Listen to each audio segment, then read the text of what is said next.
What's up, climate viewers? Here today to have a conversation with Steve Bergevin from Nelson, British Columbia. This conversation was brought to you by our good friends. Wow, brain fart. Brian and Jenna. Brian and Brian Jenna. and Jenna out in Oregon. We had a previous conversation last night, and we're going to talk about some chemtrails. We're going to talk about some heart. We're going to talk about some NextRad. But for anybody wanting to find him, you can find him on Facebook at steve.bergevin.5. And with that, Steve, why don't you tell us a little bit about yourself and what you've been up to? So yeah, like I used to be an electrician that loved to party and travel and had dreams of a family homestead off grid. I've seen the chemtrail agenda since 2012. And but before that, I was actively warning against the vaccines. And I mean, my brother got thrown in the mental hospital after 9/11. He said, two planes can't take down three towers. My dad, later in life, I found out is a Freemason. I think he's just one of those shabby goy Blue Lodge Masons that has no clue about what the upper echelon master Freemasons are up to. But the facade of the perfect family and control, narcissistic, abusive tendencies to abuse emergency services, an extension of his narcissistic control structure. So roasting my brother in the nut house, really, I was 13 at the time. And so ever since 9/11, the war on terror, frickin' ISIS or Al-Qaeda, ISIS, ISIL, never-ending fake war and fake news, and even a fake World War III in the Middle East, when in reality, they poison the air, they poison the food, the water, the shelter, building codes. I'm an electrician and do a lot of carpentry and figure out a jack of all trades. There's poisons everywhere, even the clothing. This is organic cotton. You got to watch out because they'll poison the medicine, then the food supplements, and now they'll tell you to take ivermectin or vitamin D3 is rat poison. Never-ending poisons with that idea. My Christian buddies love how much I know about the Bible and the warnings in there. Pharmakia shall deceive the nation. So these people that spray and poison everything, poison the well, poison the air. I think even, is it really that they're spraying nanotechnology and nanobots on us, or is it nanoparticulates? I believe it's coal fly ash, where they burn the coal for the coal generation, and the cokers have electrostatic filters to collect all of these nanoparticulates that are heavy and soft metal oxides. So aluminum oxide, barium oxide, strontium, chromium, vanadium, all of this shit is super paramagnetic. So they can now push the diamagnetic water with their NextRad Doppler radar and then pull the super paramagnetic ions. And so this is, in a nutshell, how weather warfare works.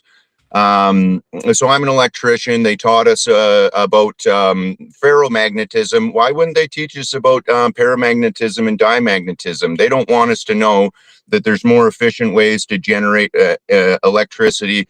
And as well, they don't want us to see the bigger picture. I suspect with all the weather modification contracts from BC Hydro, I'm on the west coast of Canada, and I looked into it. Power companies all the way down the Rockies through America, they have power companies doing these geoengineering experiments, and they say to augment and increase snowpack levels. But I think that they're actually charging up the electrical grid. So coils induce electricity, and they're essentially inducing the electrostatic direct current charge into the conductors that are twisted coils. And so it's almost like the substations are operating like earth batteries, and the transformers are converting the DC to AC.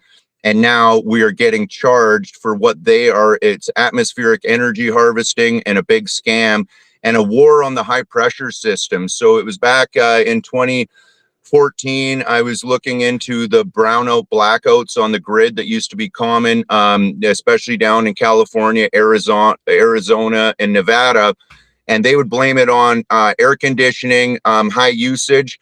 But what I figure is when it's sunny out and there's no clouds, there's less electrostatic potential in the atmosphere. So they spray the chemicals. The power companies are involved in this. So now they can induce more electricity into, or more electrostatic DC into their coils, and now charge us. And they even have like the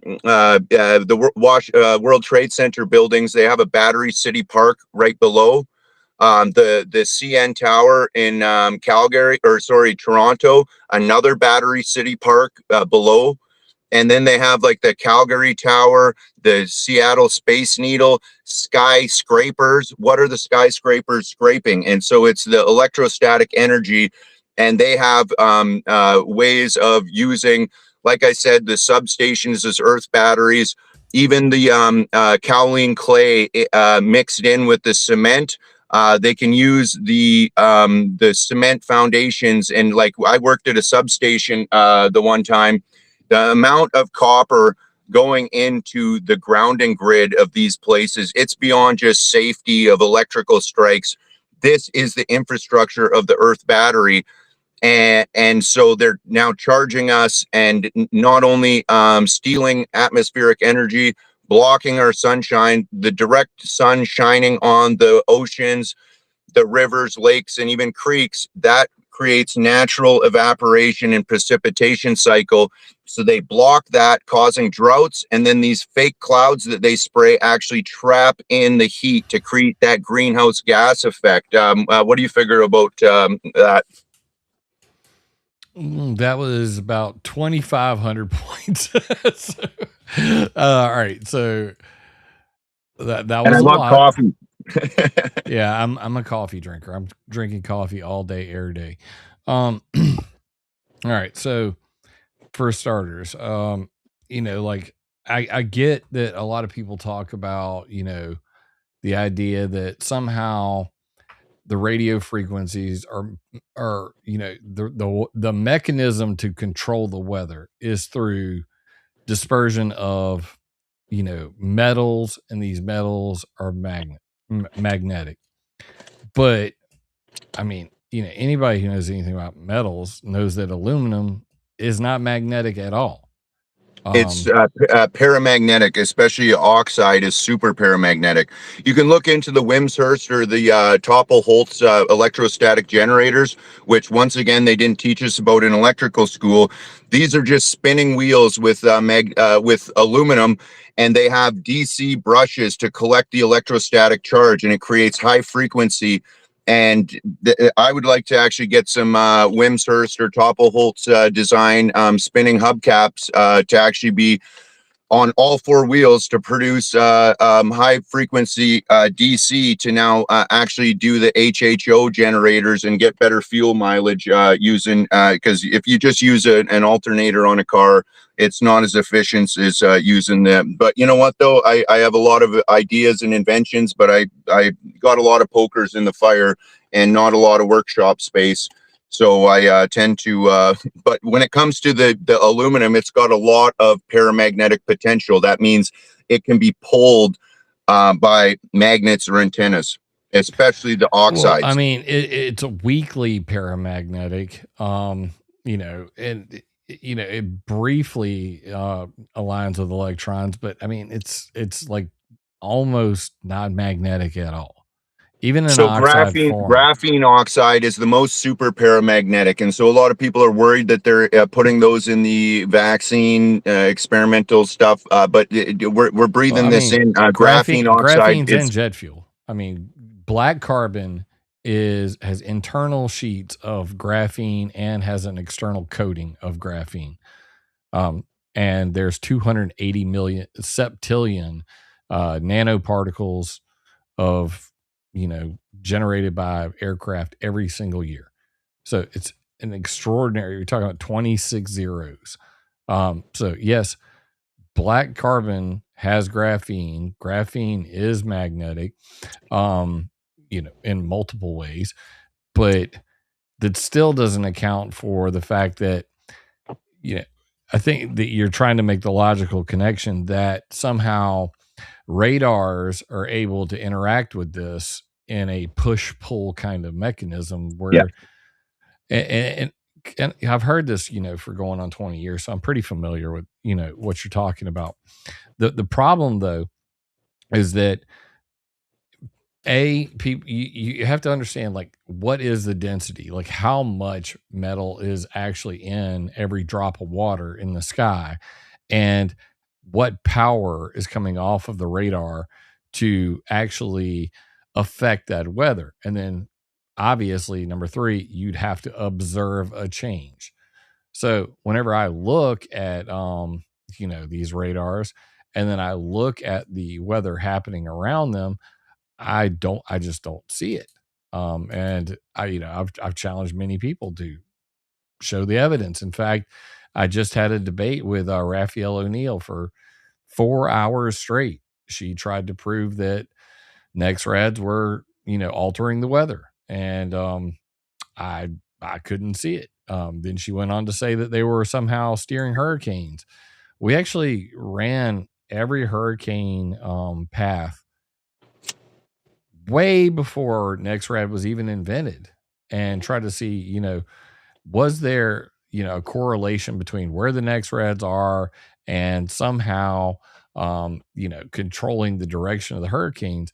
And the truth of the matter is, before NEXRAD was invented, there was more hurricanes actually pathing over 2 or more NEXRAD stations than after they were invented. So there's actually no mathematical correlation whatsoever. But even more importantly, I have studied the weather modification history, weathermodificationhistory.com. I have studied every method of controlling the weather that's ever been out there. All the way back to 1850, I had to cut it off somewhere. We could go back to the Civil War and black powder causing, rains on the battlefield of Antietam. We could go back to Native American, my heritage, rain dances. But we got to start somewhere. From 1850 to present, nobody on this planet has ever written a single paper or shown any evidence of an electromagnetic field ever altering the weather in any way, shape, or form other than space weather with like air glow. Other than, stuff in the upper ionosphere, anything in the troposphere, we're all talking about rain, we're talking about clouds, we're talking about wind. There has never been a claim or paper or patent that has been proven to work other than lasers and cloud ionizers. I mean, what would you say to that? I tend to think that the radio frequencies. I'll go back to my first day in electrical school. So they told us that direct current in America, the electrons flow this way, holes flow that way, and in Canada it's reverse. And I'm like, hey Jim, it sounds like that was the instructor's name. Hey Jim, it sounds like you got some holes in your theory, and you don't even know which way the holes or the electrons flow. And everyone laughs. And years later, when I discovered the paramagnetic and that whole spiel I gave you about the BC Hydro weather modifications and inducing the electrostatic charge, I ran that by my old instructor. He said, yep, you're pretty sharp, kid. And I also told him magnets, the way they make a magnet is smelting down neodymium, boron, and iron, and sometimes nickel. And so now they mix it together, put it on like a revolving, what do you call it, a lathe type spinning, and charge it at 2400 volts DC. And it now holds that charge very steady, but it's slowly declining. So a magnet is very similar to like a solid state antenna. And these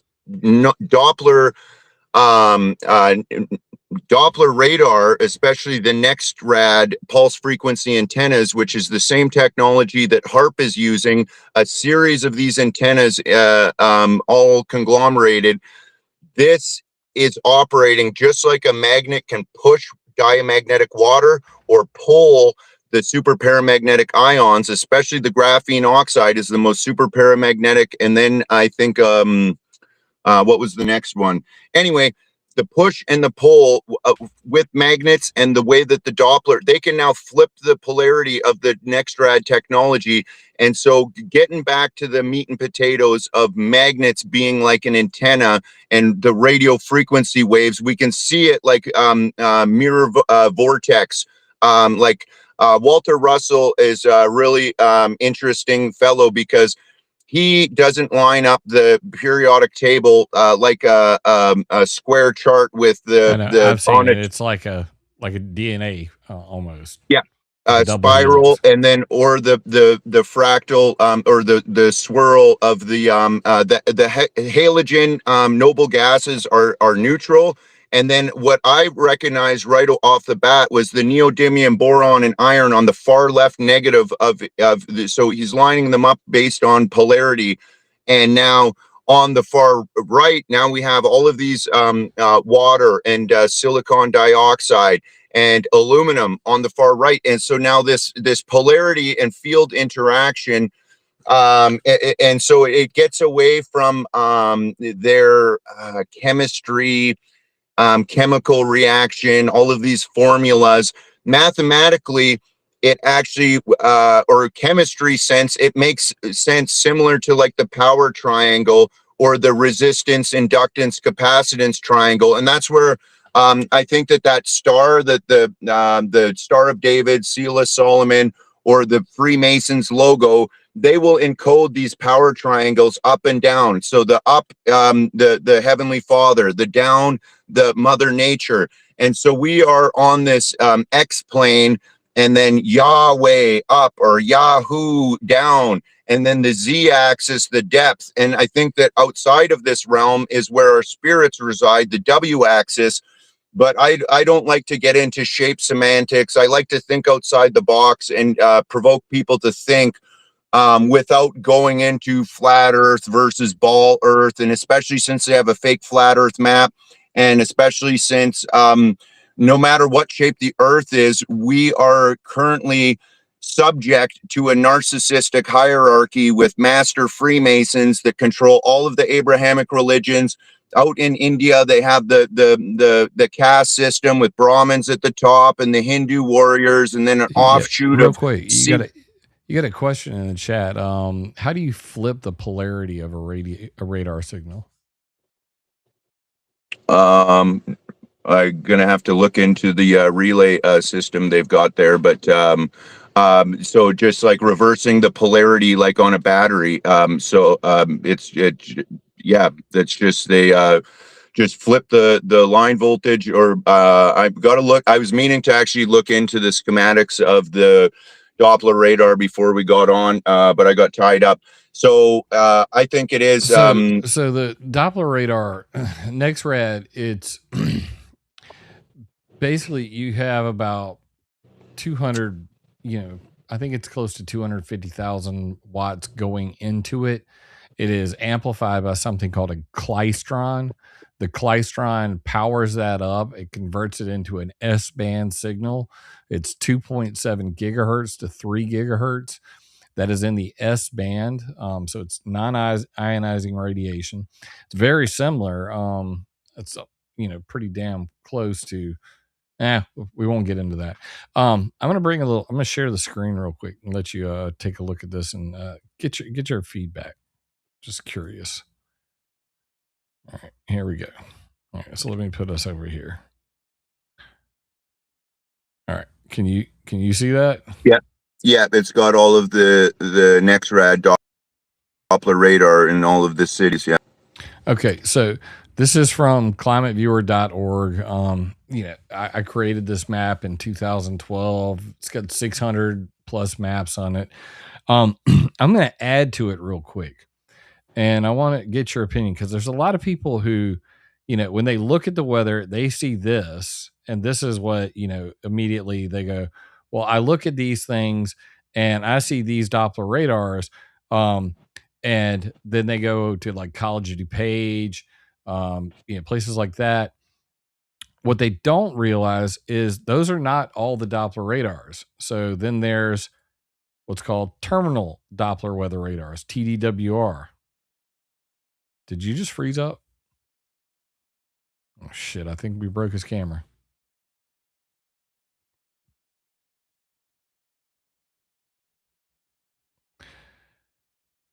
Good Lord.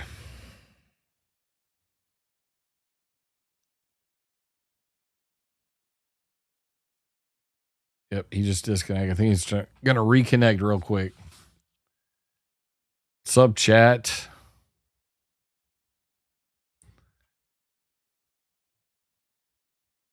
We'll see if we can get him back.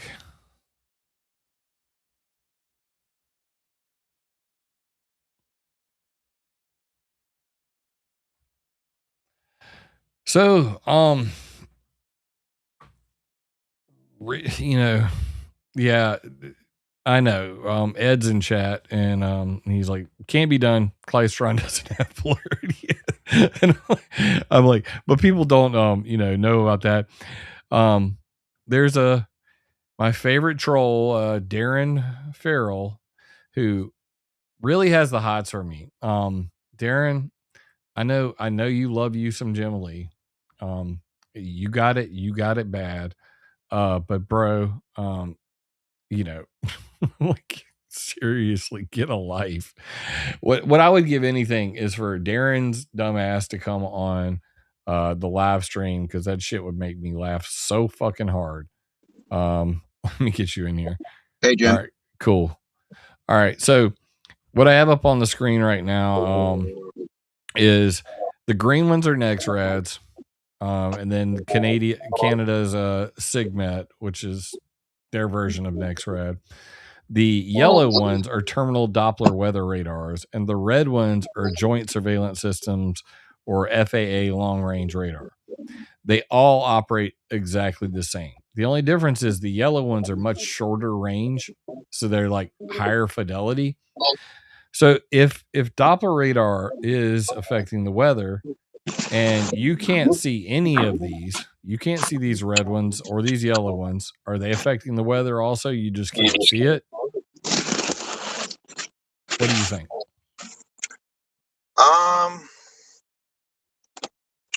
Yeah, I think that the push and pull, I'll give an example. Like I was mentioning, that the less precipitation is going to cause overall droughts.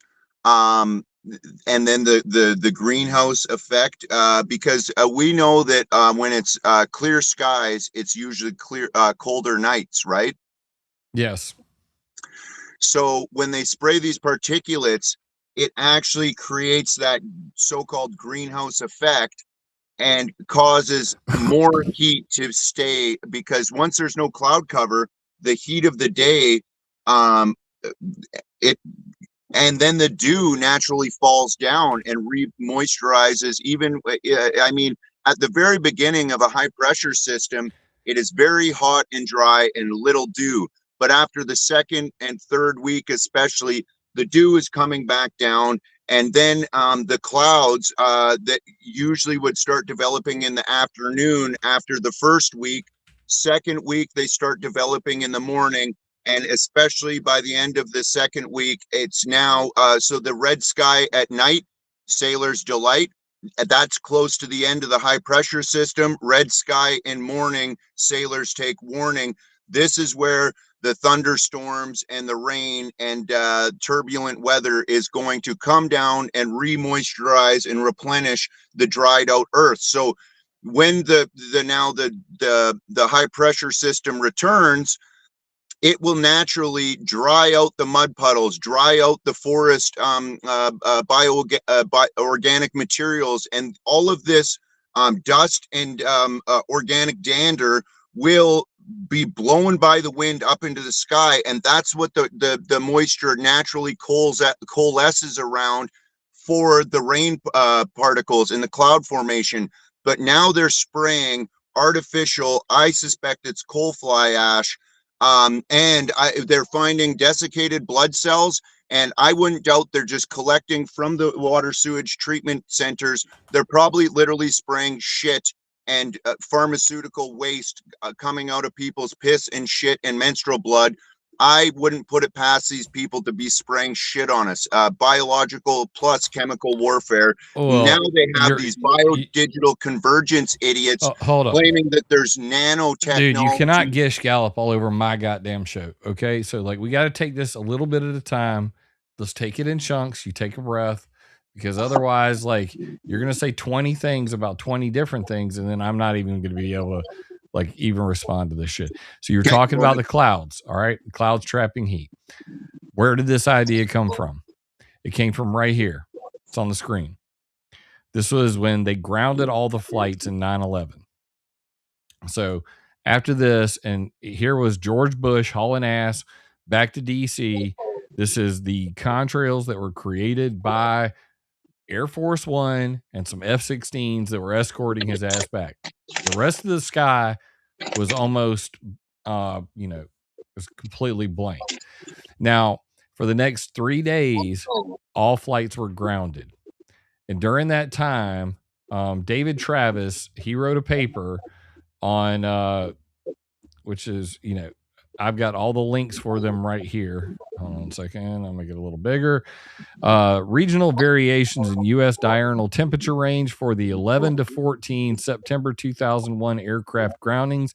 Evidence of jet contrail influence on the climate. This is where David Travis, basically said that. And the first paper was in 2002. Contrails reduce daily temperature range.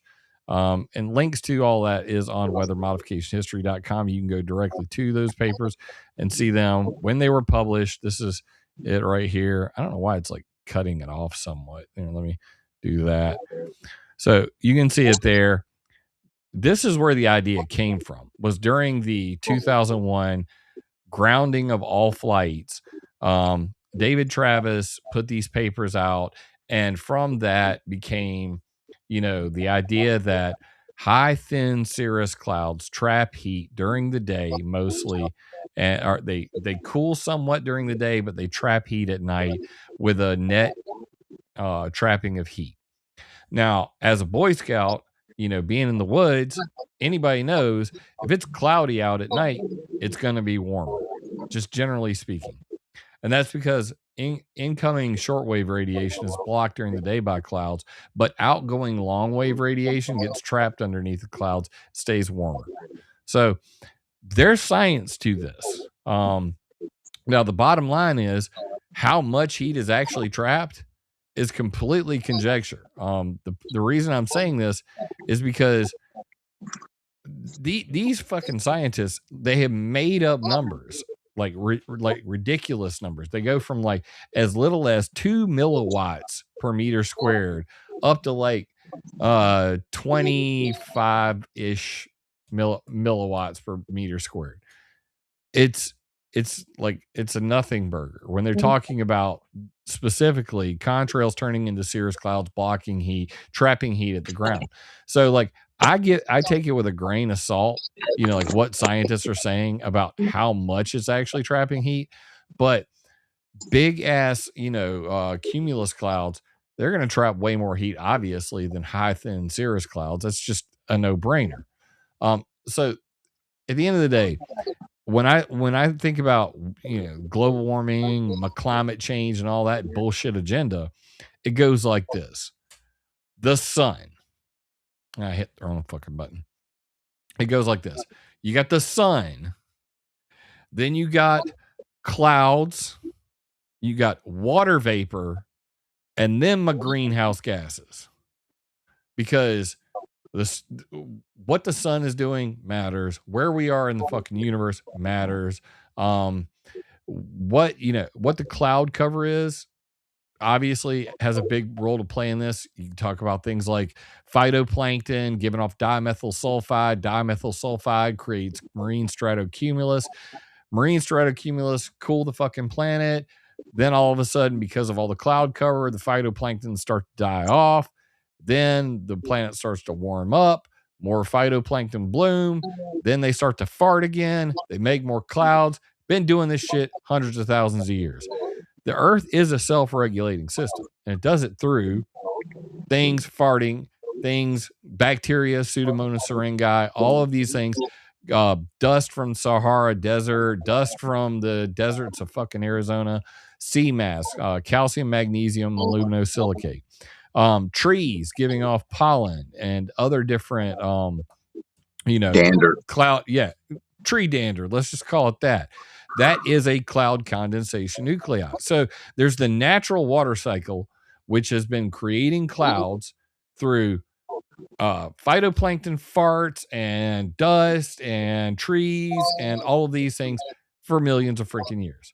And then you got man getting in the way with planes, 42 million a year, putting out septillions, a number that's incomprehensible of nanoparticles into the upper atmosphere. You got fucking rocket launches. A single space shuttle taking off the solid rocket boosters, like they were on that Artemis that just took off, that flew around the moon.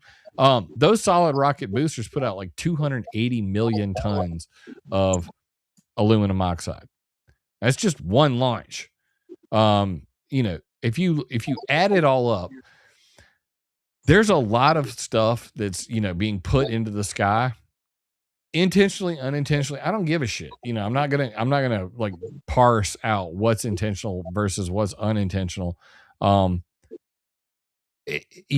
of which is going to have an effect on the weather. The thing is, people don't really want to get into that. I see a lot of flat Earth retards in the chat. I can't help you. Like, I can't help you be smarter. You're going to have to explain to me how weather actually occurs on a fucking flat Earth, because it doesn't. Not the way it actually works in the real world. So you can explain Brewer-Dobson circulation on a fucking equidistant azimuthal planet, then you're welcome to come on this show and try. But we ain't having that conversation today. Y'all can keep being nutters in the fucking live chat. I'm just going to sit here and laugh at you and go, you're stupid. Explain the Aurora Borealis and the Aurora Australis. I guess it goes all the way around the fucking ice wall. And we're suddenly in Game of Thrones again. But regardless, so we're back to this, this idea that people look at the NEXRADs, they think that they see, weird shit on the College of DuPage website, all these things, and they don't understand what they're looking at to begin with in most cases. But I want to share a couple more. I'm gonna put a couple more layers up here and just get your feedback on this real quick. So I'll stick us in the bottom corner real quick, and I'm going to pop up some more things.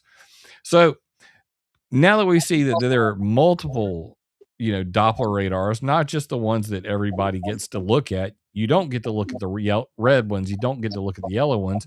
You certainly don't get to look at all these missile defense radars, which are everywhere. You certainly don't get to look at the super darns, which are these yellow ones, the HARP and other ionospheric heaters and incoherent scatter radars that are all over the planet.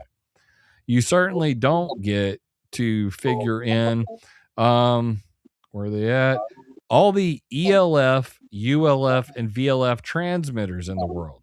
So now we're looking at something that looks a little more like this. So riddle me this.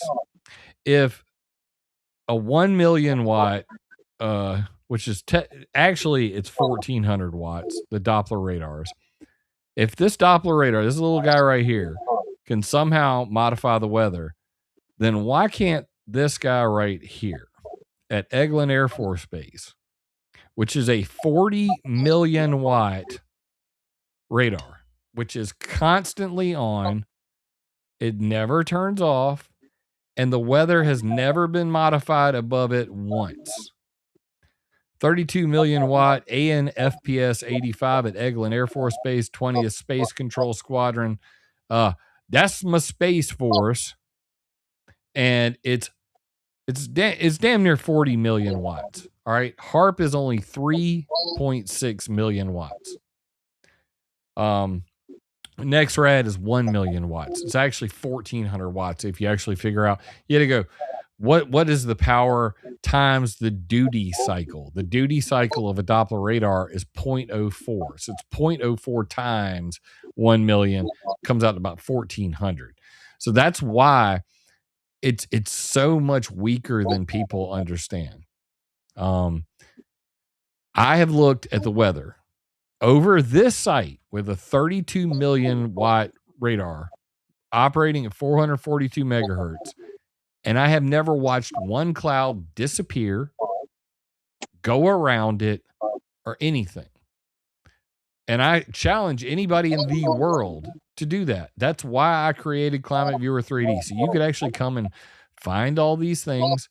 And then I actually tried for the first 5 years to prove that they were modifying the weather. That's why I built the damn map. Nobody's played Where's Waldo like Jimbo right here. I went and I built this website from scratch. I wrote it. I went into Google Earth. I mapped out every single one of these. You can go down to the ground and actually see the thing. I didn't just make this shit up. This is the space fence. If I click on this, you can actually see the space fence. There it is. It's that train track looking thing right there. And you can see how big it is. So every single one of these is right on the money. You can go look at the damn radars yourself and then go, are these actually modifying the weather? And I've watched HARP intensely for 10 years now. The HARP ionosphere research instrument. It is 180 cross dipole, 2.8 to 10 megahertz, 3.6 million watts with an effective radiated power of 5 billion watts. It cannot modify the weather. It can modify space weather. But there's a big difference there. So this is what I would say about that. If you go to climateviewer.com, you can come to the bottom of the page and look at shit. I can't even find my own shit on my own shit. I'm going to go to weathermodificationhistory.com and then scroll down to this. And this little picture right here will take you right here and you can see it yourself. So this is what we're talking about. These are all the technologies, right?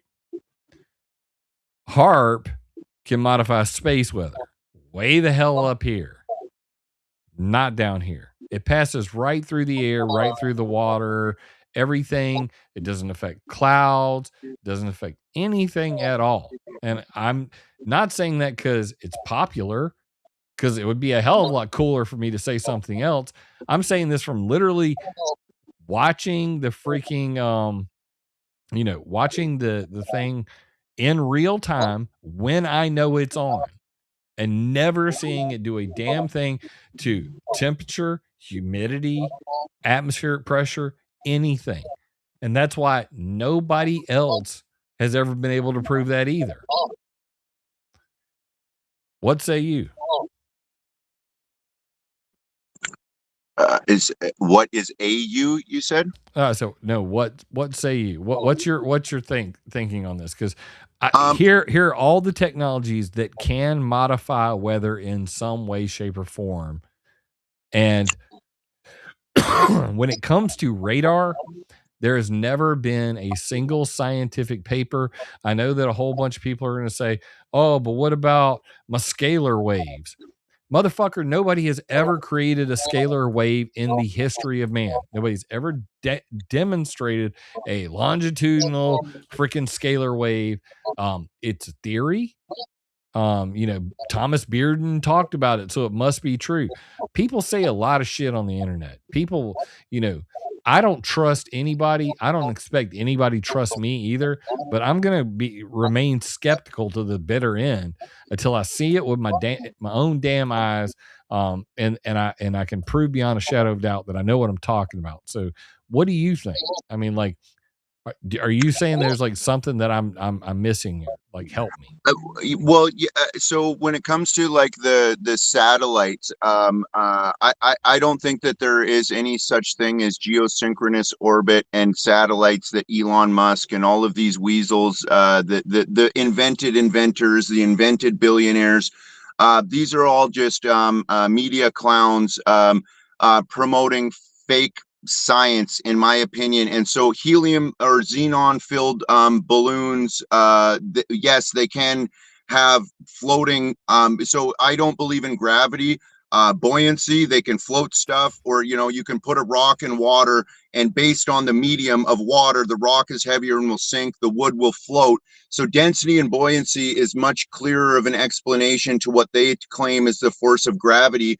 And then when it comes to now satellite-based antennas, I think it's fake. And so any of this space-based, even solar, I think that the sun is electric, right? And the moon has more magnetic, or like the tides, I can explain by. I don't really disagree with you that much on this, because I've been a member of the Electric Universe community for like 10 years. So like electric universe theory holds up pretty damn well. I believe in resonant frequencies. I believe in, that sort of thing makes sense. The explanations of gravity don't hold a lot of water. The idea that there's dark matter, but ether is no longer a thing. We could get lost in the weeds of all this, but I mean, I think that what we're trying to focus on here is like, um, you know, chemtrails, HARP, X-ray. That's what we were going to talk about. Like, Okay, well, are people screwing with the weather or not? How are they yeah. screwing with it, and why does it matter? And when we spoke last night, you pretty much agreed that the chemtrails was faking gay. I mean, do you stand by that? Well, more so like the biodigital convergence, and claiming that there's like nanoparticle, nano robots, and they want you to fear your own shadow. Just like in horror movies, the media will try and intentionally do trauma-based mind control to keep people in that fight or flight mode, anger, fear, resentment, jealousy, envy. And you can't critically think and logical problem solve. I've saved a lot of friends from the Hells Angels. I call their gang the Kikes on Bikes. I fucking bounced those guys off the fucking cement. I warned them. They will try to tell me we put this guy in a trunk, and then we fricking did like a fricking drawn and quartered, ripping them apart behind motorcycles. They try and incite the fear into me so that I don't stand up and knock their teeth out and protect my friends and these beautiful women that they use. So the fear-based programming is real. And now that's why I wanted to go back to the sun and solar flares and what do they call it? Space weather. There's no such thing as solar flares. There's no oxygen out in the outer space. That space is fake and gay. So they'll claim that there's some molten fireball, but how does the frickin' ignition source keep burning and potentially burn out when there's no oxygen or nitrogen or frickin' hydrogen out in outer space? So it's electric. And so when I saw the sun setting over a house or a mountain, and it's half above, so half covered, you can actually see, like on an oscilloscope or iron filings on a piece of paper, and you can see the repelling of two magnets. So like that, the magnetic repelling, you can actually see that on the dark side of the mountain, or the dark side. You can see the radio frequency pattern of repelling magnets. It's the dark and the light. And so it's electromagnetic. And when it comes to the sun and the moon being opposing and equal opposite fields, similar like to the man and the women and the polarity, everything. This is where I actually really enjoy doing esoteric research into the hermetic principles of correspondence and equal and opposite. They encode a lot of the truth into Gnosticism, Hermeticism, and they want to use the Bible to once again fear, traumatize people not to look into these books, because that's of the devil, and you're going to read that and be summoned by a devil demon or whatever. So the fear-based programming and the space weather, I think, is very dangerous game to get into, because it's more ground-based and more of a biological and chemical and weather warfare attacks. And there's no such thing as nanobots. This is fear programming. Like, what do you think? I just covered probably too many topics for you. I apologize, but I really want to hammer down the biodigital convergence, because these idiots just attack me and say, you don't warn about the biodigital convergence, you're a shill. I mean, people are going to go on about transhumanism all fucking day long. And I'm just like, look, you know, if you get a Neuralink, are you a transhuman? I would say, yeah. But is it like you're going to sniff a bunch of memes and then suddenly they're going to go into I've actually had people tell me, well, you know, they have these freaking nanobots and they attach to your DNA and they can find you anywhere in the world. And I'm not going to say any names, but you know, some of these dudes, you know, were pretty popular hanging out with people who write books and saying shit like, I worked at the heart facility and they know where I am and they can focus the heart frequency beams on me and they're torturing me and they call themselves targeted individuals. And I'm like, well, directed energy weapons are real, but HARP is not what's fucking with you because HARP is not on. And I'm on the phone with the guy and he's like, I could feel it right now. HARP is, you know, cooking me because I've got these nanobots in me and stuff. And I'm like, dude, you are addicted to fear. And you have to recognize, you have to recognize that people are addicted to fear. Yep. And once you can recognize, am I, now you have to ask the second question, which is obvious. Am I addicted to fear? And if so, why? And for me, I mean, the thing that we talked about last night that I found that we had in common was, you know, we're both fighters. We seem pretty fearless. Okay. Am I right? Show them knuckles, bro. That's what I'm talking about. So as a fighter, you know, you should have a certain sense of fear every time you go into a fight because it could be your last. I tell people this all the time, that if you get into a fight, you have signed a check that on that check says up to and including my own death could occur once I engage in this physical activity. That is the nature of fighting. So with that being said, people tend to, you know, look at fear as only a negative thing. There is some good fear to have. You should always never underestimate your opponent. Never. I mean, like it's the little guy that you never thought could probably even lift his own weight. It's going to end up whipping your ass if you just think that it's going to be an easy, you know, ride. But at the same time, having irrational fear to the point where, you know, fear porn pushers are out there saying things like, you know, they're spraying Morgellons and, you know, all of this bullshit on a daily basis to the point where, you know, I got grandmas calling me saying that they're scared to go outside because it's a spray day. They don't want to walk their dog. That is evil. And the people saying it are evil for doing that. What do you think about that? I totally agree. And just on the fist fighter, I actually go in with no fear. I have honor and integrity. Oh shit. Don't lose your connection again. Reconnect, bro.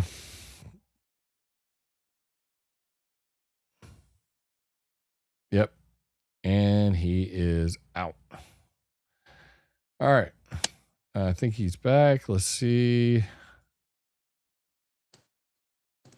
Hey, Jim. Hey, I don't know what's going on with this other one. Let me see if I can just hide that one. All right, there we go. Perfect. Okay, my phones keep overheating, and I'm gonna keep the windows down. So now, no fear, because if you're, you are blessed. We're sent here. I believe in a creator, our heavenly Father, our creation, Mother Nature, and I am in full protection mode first, and then I provide. What's the point of providing for women and children if they're going to eventually get rounded up by the narcissistic Freemason master controllers? So I defend first, but then I'm fearless. If I ever get taken out by somebody with a weapon or a gang of people that don't want to have a one-on-one fist fight, and I've taken out 6 guys in a row in under 10 seconds, so I don't even have any fear. So I don't even leave weapons at my bedside or at the door. There was like a short, a couple months period when the Hells Angels and they kept on giving open death threats, coded death threats. I kept weapons. But you know what? I would rather settle it man to man and no fear. I'm not going to lose. And in my mind, if I had any shred of doubt that I would lose a fist fight, that's when I'll lose. But then I can agree. I can agree with that. You know, I went to testify at the EPA in 2015. I got like 14 different death threats. You know, I'm going to show up there and that's going to be the end of you. I had to get on a train, fucking go to fucking DC and have no weapons on me whatsoever. And there was zero fear. Like, what the hell are you going to do to me? I mean, at the end of the day, there's really nothing to fear if you've prepared yourself. And that's really what it comes down to. Unless you've been tested, you'll never know. Am I right? So, like, once you've been tested, it's like, all right, well, how much worse could it get? You know? uh, I don't go talking about fighting much on my channel. You know, a lot of people know that, you know, I've been a martial artist most of my life. You know, I've been in fights, a lot of fights, like well over 100 fights just in high school. I've never lost a fight in my life, and I don't ever intend to. That's just the truth. And you know, as Dutch Sense would say, why would you trust a guy who's a prison guard? I used to be a prison guard too. You know, and when I lived in Arizona, I worked in the middle of the desert in a freaking prison with Hawaiian inmates. Today I'm a sheriff's deputy, and you know, you come in my courthouse, you're gonna fuck around and find out. At the end of the day, like I do what I do on here because you know, I like to challenge, you know, myself, what I believe, and teach others, you know, what I've learned about weather modification, about geoengineering, about, you know, even things like I do pollution, privacy, and propaganda. Don't bullshit me, don't shit on me, and you know, don't lie to me. You know, like literally, you don't invade my privacy. You know, those sorts of things. So that pretty much is tied into everything I do. Um, at the end of the day, like if you're you know, trying to bullshit me, well, let's do the roundabout. If you're if I'm trying to stop somebody, like say, let's give an example, Monsanto. When Monsanto was spraying Roundup on everything and people were starting op Monsanto and, you know, trying to get rid of the Roundup, they were coordinating with the U.S. State Department, with the NSA, to spy on and collect mass surveillance on everybody who was talking shit about Monsanto. This is in the WikiLeaks cables. You can read it for yourself.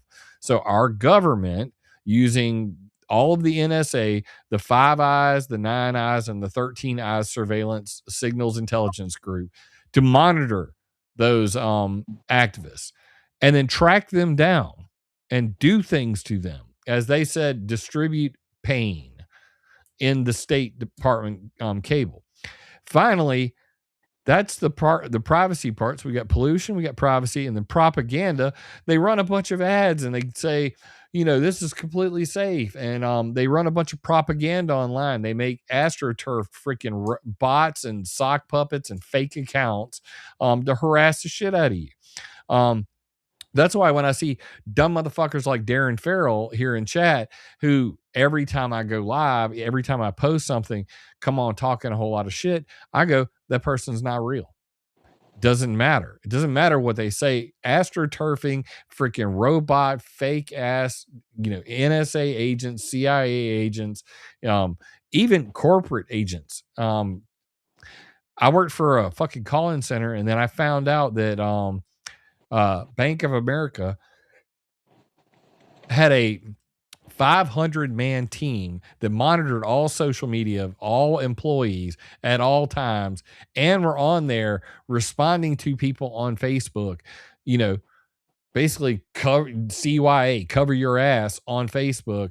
So if every private company that's, you know, large organization, they're astroturfing, you got the government astroturfing, everybody's lying to everybody all the damn time on the internet. And now we're in a fucking age of artificial intelligence where you know, as the saying goes, believe none of what you hear and only half that you see. shit, you can't even believe what you see anymore with all the AI video.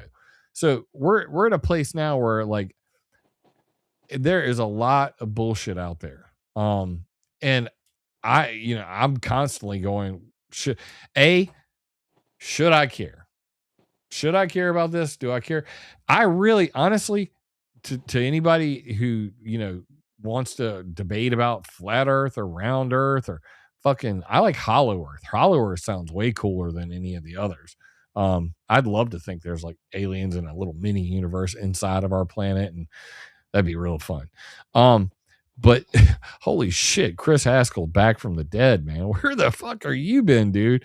At the end of the day, does it matter to me? It doesn't. That's why I don't go around debating flat earthers all the time, because I don't really give a fuck. It doesn't affect my world. My world and my view of the model of the universe and how everything relates works. It fits together. When you said the thing about solar flares, I'm going, well, that's plasma. Plasma doesn't need fucking oxygen. It doesn't. Plasma does not need oxygen. So, that's why HARP is able to create a plasma fireball in space where there's no oxygen. Does that make sense?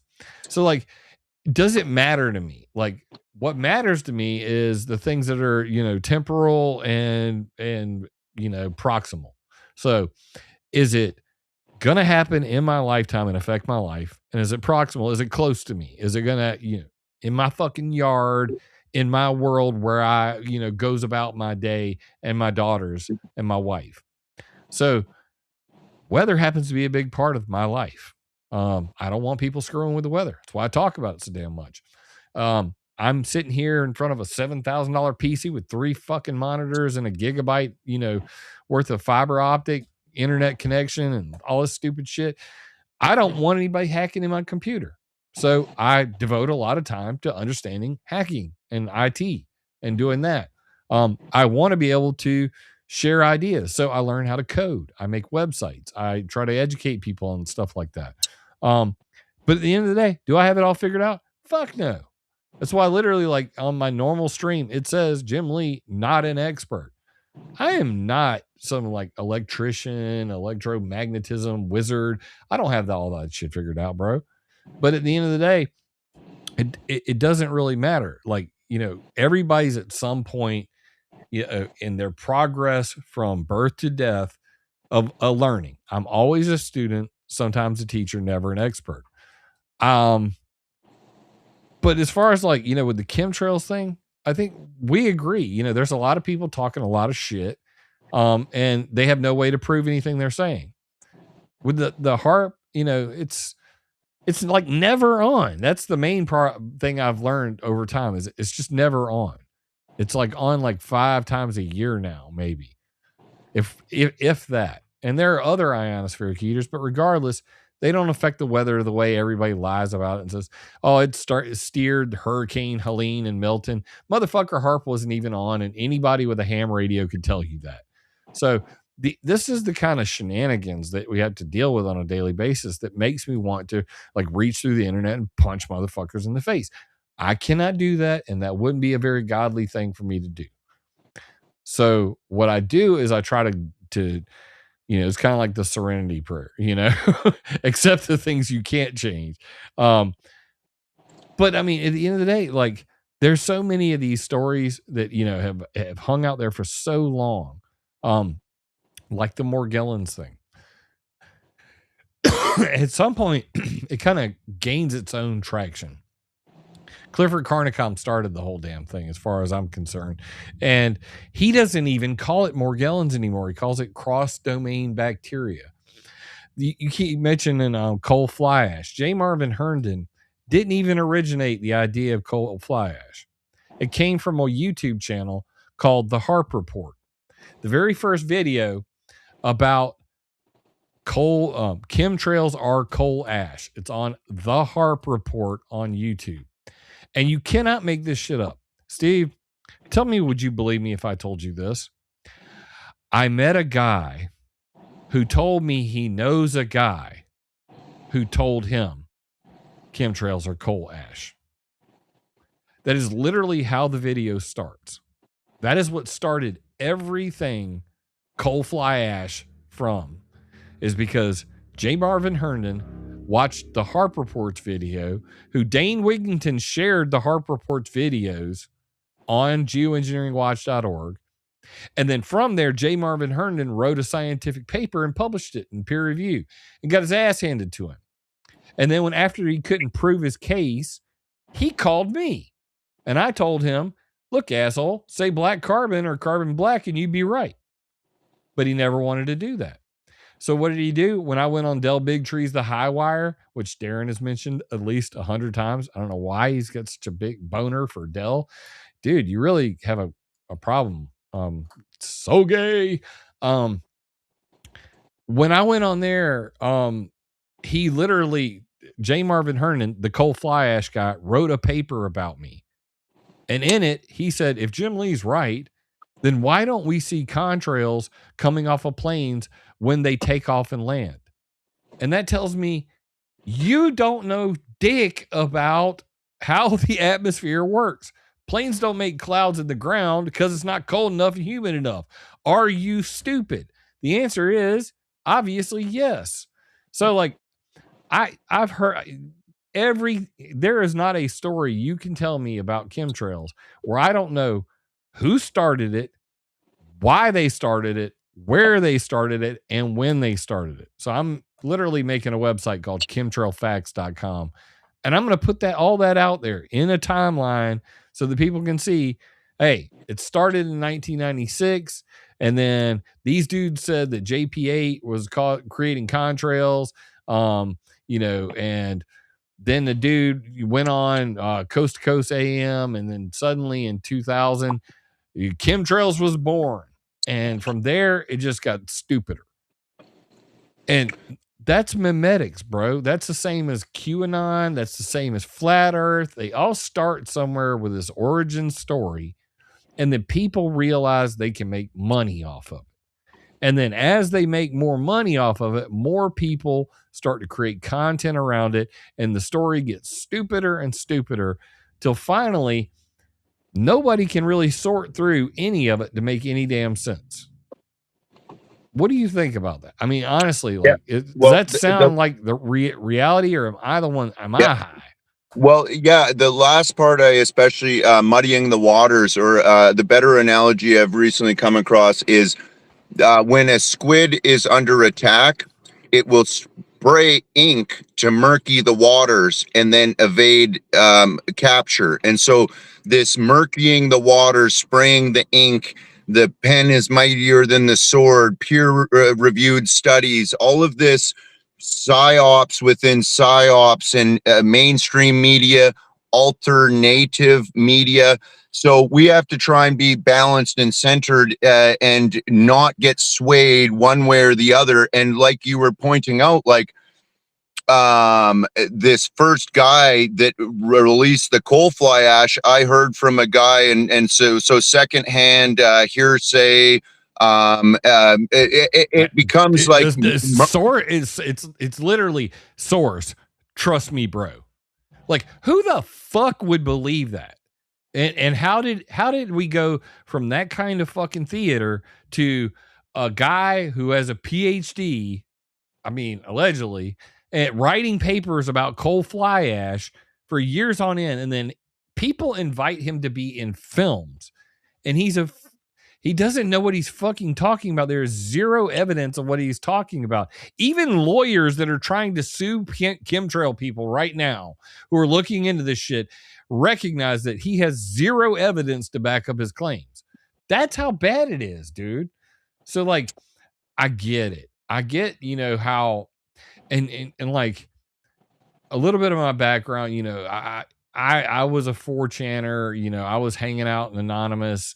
I've been a hacktivist in the past. Like when we were, you would not believe how many ideas were created from scratch to specifically just troll the whole fucking world. Like the OK symbol. Do you remember that one where they were like, OK means KKK? Like literally, 666, yeah, 33 or but 311. so they were like, all right, 66 or this 30. means it's a dog whistle for racism. It means KKK. It was started on 4chan as a troll move. It was a shit poster who came up with the idea and said, let's troll the media because they all believe that racism is everywhere. And sure as shit, the media was out there running stories about people throwing up OK sign, meaning that they're secretly going, I'm part of the KKK. That's how fucking dumb our world is. That you can literally sit here on your keyboard, make some shit up on 4chan, and it make it all the way to CNN, and dumbass reporters report on it. You can't make this shit up, dude. Well, and that's where the trivial pursuit idea and the muddying the water, drown us in details, and then the devil's in the details. But where is the devil? Like, oh, peekaboo, wait for the zombie Jew to save you, and pray, pay, and obey. Or then they've got the new age, new cage movement, and just manifest, and just like toxic positivity. Or if you see a chemtrail, you're negative. And so when it comes like back to like the manifesting it, like it's the secret, dude. I've got my vision board and I'm gonna manifest millions of dollars for myself. Like, no, dude, you're not gonna manifest yourself a sexy body. You're gonna have to get out there and actually work. Yeah. Well, and this is where the spiritual bypassing or acquiescing to a savior. This is where I'm getting back to the fist fighting. Men that can defend themselves are going to be the most likely to rise up and not fear judgment. You know, all of these logical fallacies, appealing to authority, appealing to popular opinion, or ridicule, shame. We don't give a fuck what people like. I myself don't care what people think about me. I deeply care about them. Even like me being real quick. What year were you? What year were you born? 85. I'm 40 now. See, you sound like a Gen Xer right now. Like what you're saying sounds to me like Gen X. I was born in 76, so Gen X. Just in case you guys don't know this about me, and people, even I would say even up to 85, I would give 85 the Gen X brand of approval, because you're still young enough to have been a latchkey kid and not had to fucking wear, safety helmets and, all that shit. We generally do not give a fuck about what your opinion is of us. I don't care if you like me. That's not my goal here. If you don't like me, don't let the door hit you where the good Lord split you. If you're hate watching me, I don't give a fuck. You're still watching me. I don't know why you're watching me, but that's your deal, man. You know what I mean? Like, I don't give a fuck. I do care deeply about the topics I talk about, and I definitely don't want to be misleading people. So I want to be honest with myself. Oh, look at that. Even Darren's like being nice now. What the hell? I know you love me, Darren. Otherwise, you wouldn't be here hate watching me. That's the thing. So before we get too far away, I met this lovely woman, and she's a shark playing pool. I just guessed right. I'm like, oh, you're unvaxxed. How did you know? Okay, like she just had that sharp. So I explained to her my technique of provoking people to think, and so like it really is fair for everybody to have a vote, but like where the generation of like if the Freemasons run a nepotistic scam on monopolizing politics, and now we have women voting. I was just like, so I'm running for mayor in Nelson, and do I want to win? Yes. But do I want to use provocative comedy and say, if I win, the women will be banned from voting? I'm not going to get the popular vote. When I say that the LGBTQ flag should not be flown at City Hall, this is like a gay pride town. They're not going to vote for me. But when it comes to direct democracy that I do promote, a lot of people would love to have the power back to the people. So even if they don't agree with my provocative comedy, and my friend, when I explained it to her, she's like, wow, it's like you're gaslighting people to think critically, because that anger evokes this response where they watch, they critically analyze every comment, every live stream. They are hate watching you, and now they have to frickin' gather all of the intelligence and then they critique and write up paragraphs and essays, and now they are thinking. But if I am just Mr. Friendly Steve, like, hey, like, and trying to pander to the radical feminist vote, trying to pander to the LGBT two-spirit MMIW, you're on stolen land, white boy. Now people do not critically think, and it's like it's a spiral down the sewer of woke Marxist communists. And I actually deep down see that end stage capitalism will sewer us, and I actually am much more of a I think all natural resources should be controlled with a socialist, not only natural resources but even manufacturing, the logging, the sawmills, right to the mining and the refineries and oil and gas. Everything should be by the people, for the people, like the nationalized Petro-Canada. We used to get royalties and benefits from Petro-Canada. Now it's sold out to an American or Chinese or whoever. But when it comes to giving power back to the people, voting directly for policies, eliminating the need for politicians, I will step down as mayor.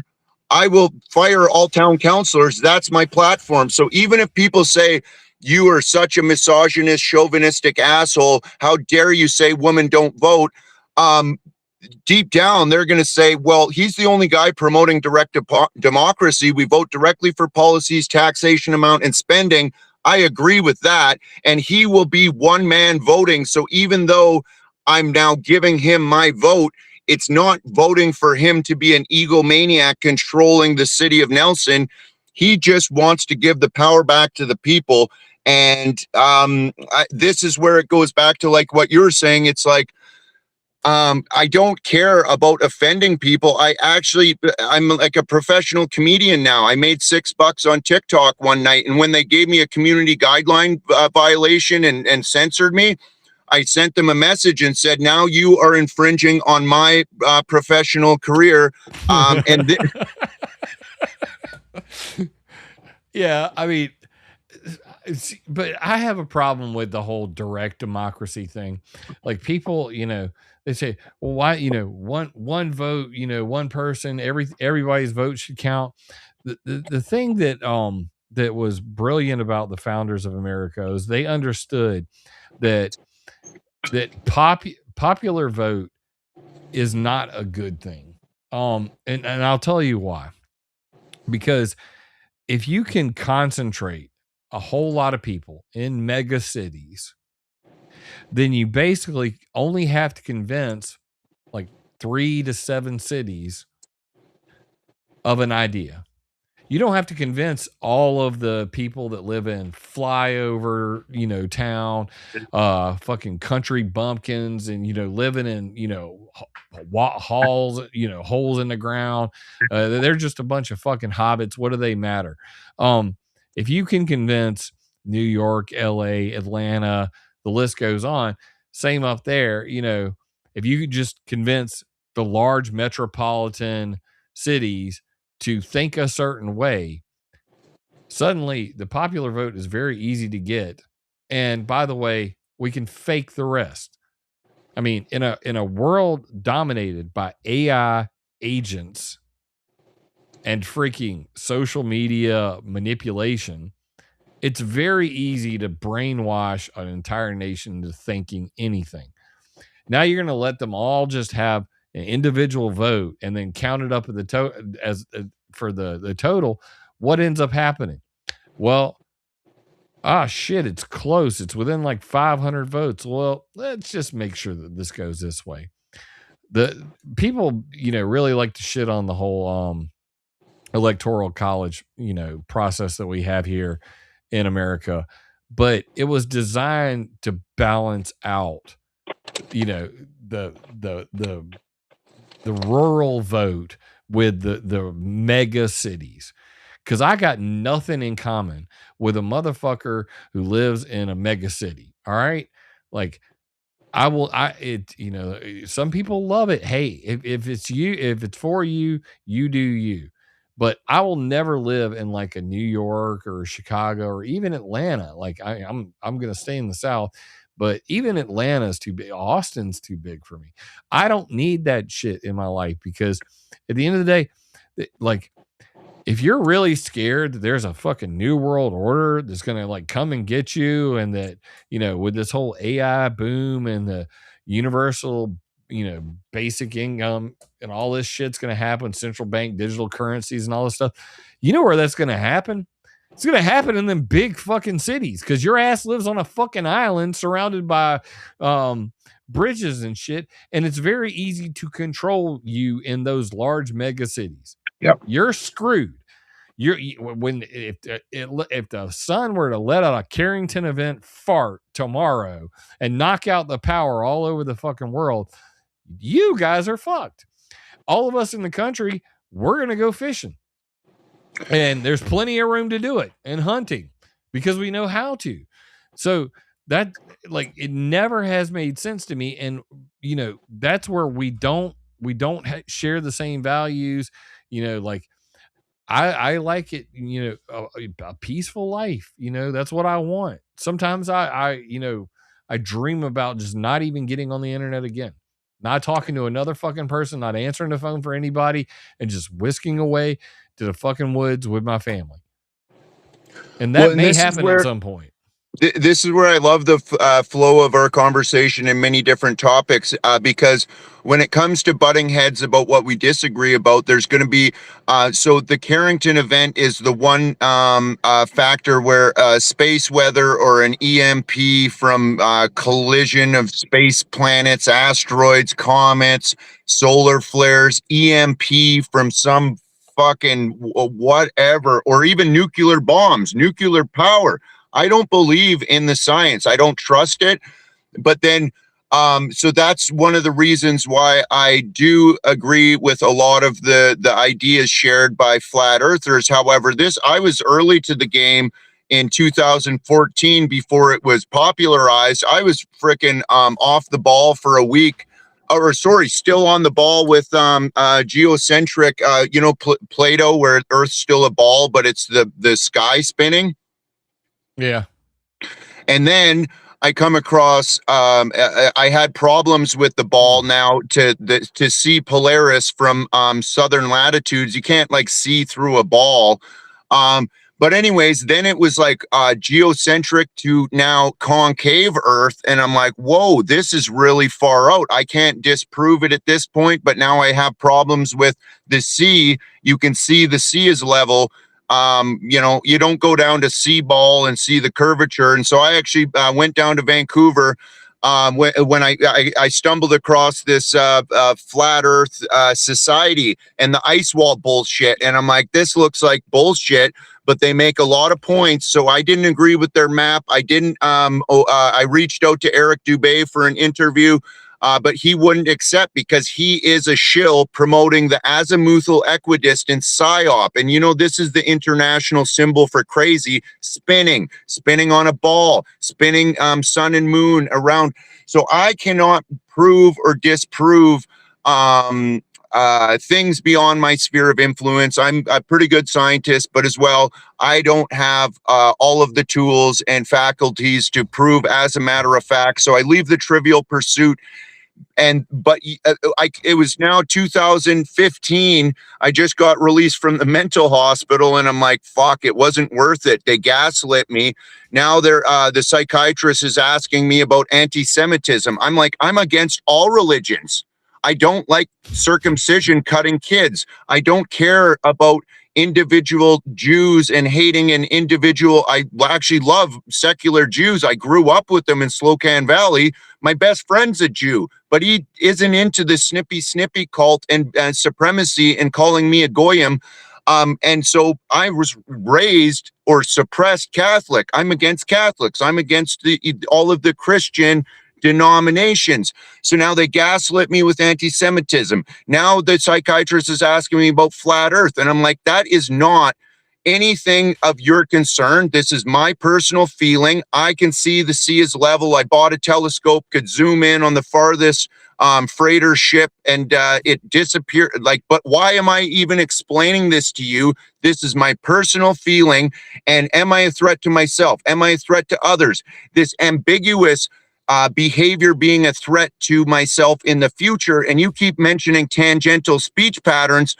What is that going to harm if I mention several different subjects, maybe even a dozen different subjects? I always bring it back to the original point, and you can stop listening to me. You don't have to have me in this room. I can go and freely talk to anybody, freedom of association. If they tell me I'm an idiot, to fuck off.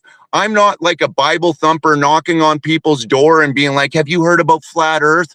That'll save you. I'm like, this is personal opinion. What was the other one that he brought up? Chemtrails. And I'm like, no, geoengineering. I called the 3 local police stations, Mayor of Nelson, the MLA, the Governor General, the Prime Minister's office. All of these people claimed this is out of my pay grade. They claimed ignorance. They don't want, and I said, criminal negligence, the Canadian Criminal Code 20 frickin' 4 section 9 or whatever. And I had all this memorized back then. And I'm like, yes, I told them if they fail to investigate, and I have proof of damages, I've already lined up the guilty contractors. And Kevin Falcon did the Weather Modification Act, was repealed by drunk driver Gordon Campbell, the premier of fucking BC at the time, was a convicted drunk driver.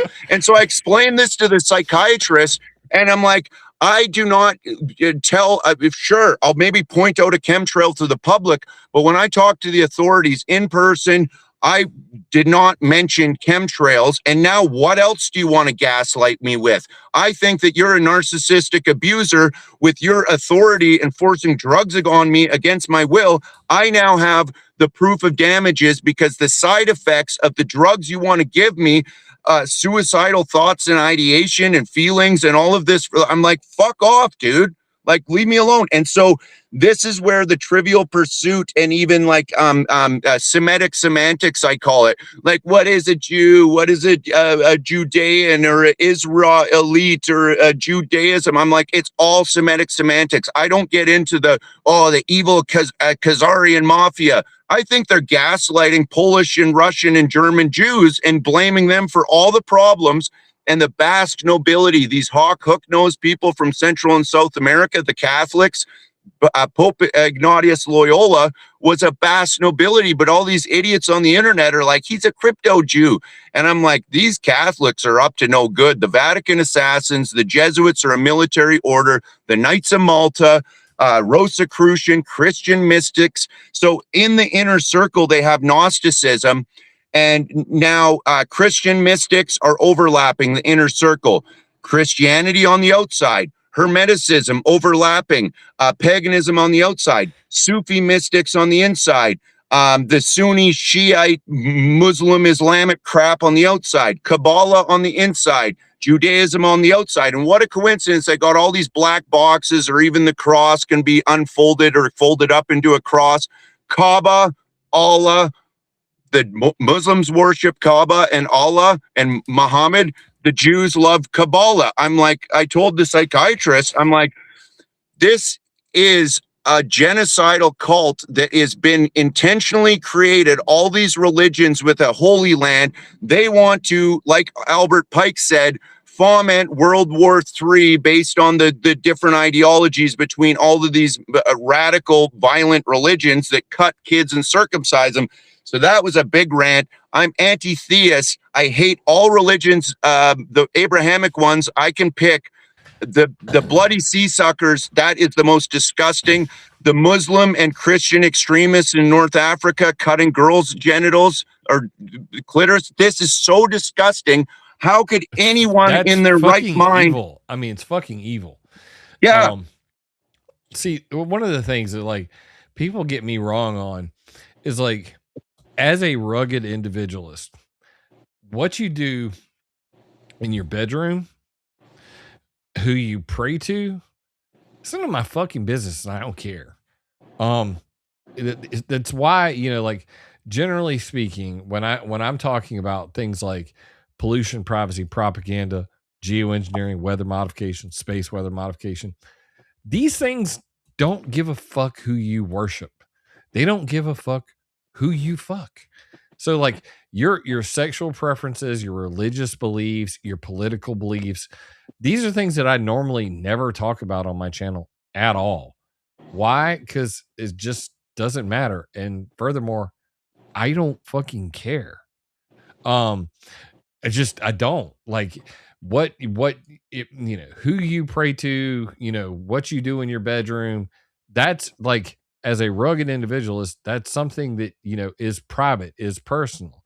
Like, if you value your privacy, you shouldn't be putting that shit out on the internet. Now, is there truth to what you're saying that, large organizations do evil shit? There always has been. There always will be.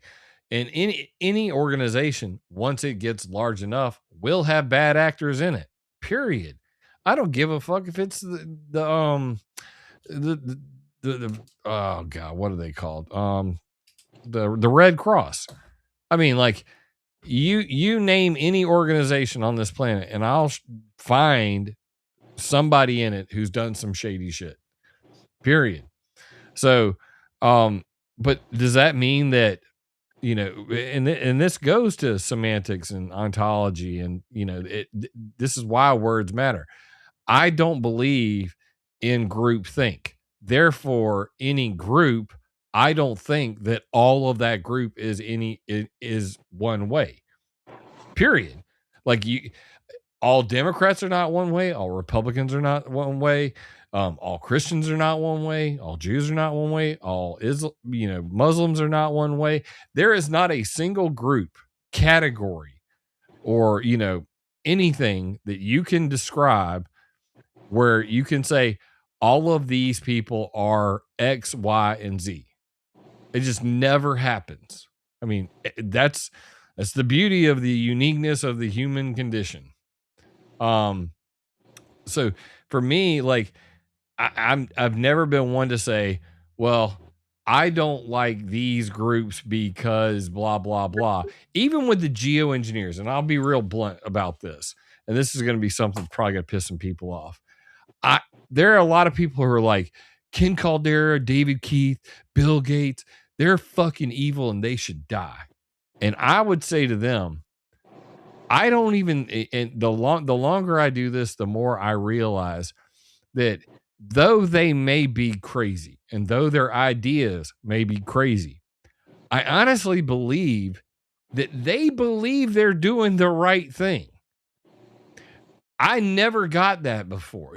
As I get older, I get a little more patient and I try to be a little more understanding, try to put myself in the shoes of someone else and say, all right, well, now that I've, been able to really understand my position on the thing, let me try to understand their position. And I honestly believe these fucking people believe that they're trying to help. They think that we are all going to die, eventually from global warming if they don't do something to block out the sun. Does that make them evil? I don't know. I don't really know where to land on that. I want to stop them at all costs. Like, that's where I'm at with it. Doesn't matter. At the end of the day, they're going to meet their creator or not. I don't know that either. But what I do know is I don't want my children growing up in a world where there's asshole technocrats, sitting in some room deciding what the temperature of the planet's going to be on any given day and dumping a bunch of fucking chemicals in the sky. So that's really where I land. Does it matter if the technocrats in that room are Christian, Muslim, Jewish? No. Does it matter if they're white, black, brown, orange, yellow, purple, green green clovers, yellow stars? No, it doesn't matter. Like, at the end of the day, the idea of technocracy and communitarianism, that is an everybody thing. It doesn't matter your religious background, your political background, your socioeconomic status. The people that are pushing this us towards a technocracy and communitarian law bound world, which is controlled by massive surveillance of AI, centralization of power, of taking away everybody's ability to have any kind of autonomy, that's not a you go look at the crowd that's doing it, and guess what? They're every color, they're every religion, they're every fucking where. So like when people try to tell me, oh, it's the Jews, or like it's the Muslim, no, like you clearly have not, you've lost the plot. Like I used to get into these egg spaces, and I would, for about a year, I was going to egg spaces, and I would go to different ones. And like when you were talking about the Khazarian mafia, I had never heard of that shit till like a year ago. And I'm listening to these people, and I'm going, and then finally they're like, so what do you think? And I'm like, so you're telling me that there's this really small sect of Jewish people who somehow run the whole fucking world? Make this make sense to me. And they could not. I mean, they desperately tried. And I said, dude, at the end of the day, I just really see two major ideologies that are at war with freedom. And that is technocracy and communitarianism. Now, even the people who talk about technocracy don't want to acknowledge communitarianism. In fact, they'll say that's not a thing and you shouldn't even talk about it. That's how fucked up our world is, that we can't have an open discussion about the people are overlords that want to make sure that we all stay in our place and shut the hell up. Just a thought. What do you think? Well, I wanted to touch back on the Khazar thing because it's quite popular, and I think that it's a Jew hate bait agenda. And now all these anti-Semitism laws, they can easily take radicalized dissidents that buy this theory and spread hatred against one sect of Jews. And now, you're going to frickin' is it AI data centers, or are these concentration camps for dissidents? Who knows? But they're all across the Western nations. There's hate speech and anti-Semitism laws, so they could technically come at you with their legal acts, mandates, statutes, all unlawful bullshit. I'm a man, trust law handshakes, freedom of association, freedom to contract. And so I am not bound and zipping my lip about anything. My comedy is especially protected by freedom of speech and making people laugh. But now going back to this Jew hate bait agenda, I believe that the Khazars were created through the Janissaries. This is they always take a fall of one empire, rise of another. So Rome falls, and then the rise of the Byzantine Empire. The Byzantines fall, Austro-Hungarian Empire, that falls, the Ottoman Empire. Then the Ottoman Empire falls, the rise of Otto van Warburg or his cousin or whatever, and the Khazars. So from Caesars to the Tsars of Russia to the Khazars, the Shiza, Schnitzels and Bagels, and they mix it around, and they're always coinciding phenotype is the hawk hook nose. So the Basque nobility. But this is where they lie to us about history and say everything was in the Middle East. So Jesus, swords and sandals and nonsense history out of the Middle East or up to the Georgian, Armenian highlands. And now the Armenians are the first Christian nation. This is the area around from Georgia to the Black Sea and up to the Khaganate, which is present day Ukraine, Kazakhstan, Tajikistan, all the Stanislav nations. They faced a lot of raids from the Ottomans. And so these Janissary Muslim Khaganate militaries, or Genghis Khan, a little guy on a horse again. Anyway, they would capture the Slavic women and mate with them. They would take the big, strong Slavic men and bring them into the military, and later then put them in as appointed police, politicians, and chiefs. This is where I think present day Freemasonry stems from. So it is out of the Eastern European states, the Silk Road drug mafias, but they all came from Central and South American drug mafias.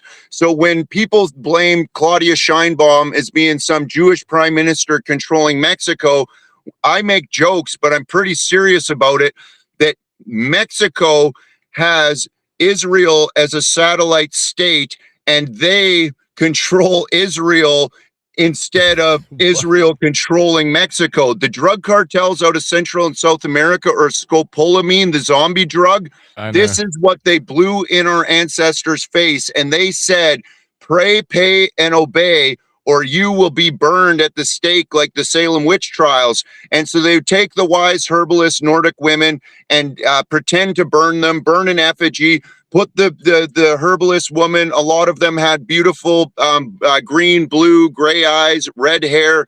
These are the Nordic women that they would force into the so-called the residential schools. So mass immigration of East Indians and the Sikhs, these like I have Cherokee blood. Like, you see how high my cheekbones is and how big of a Cherokee nose I have?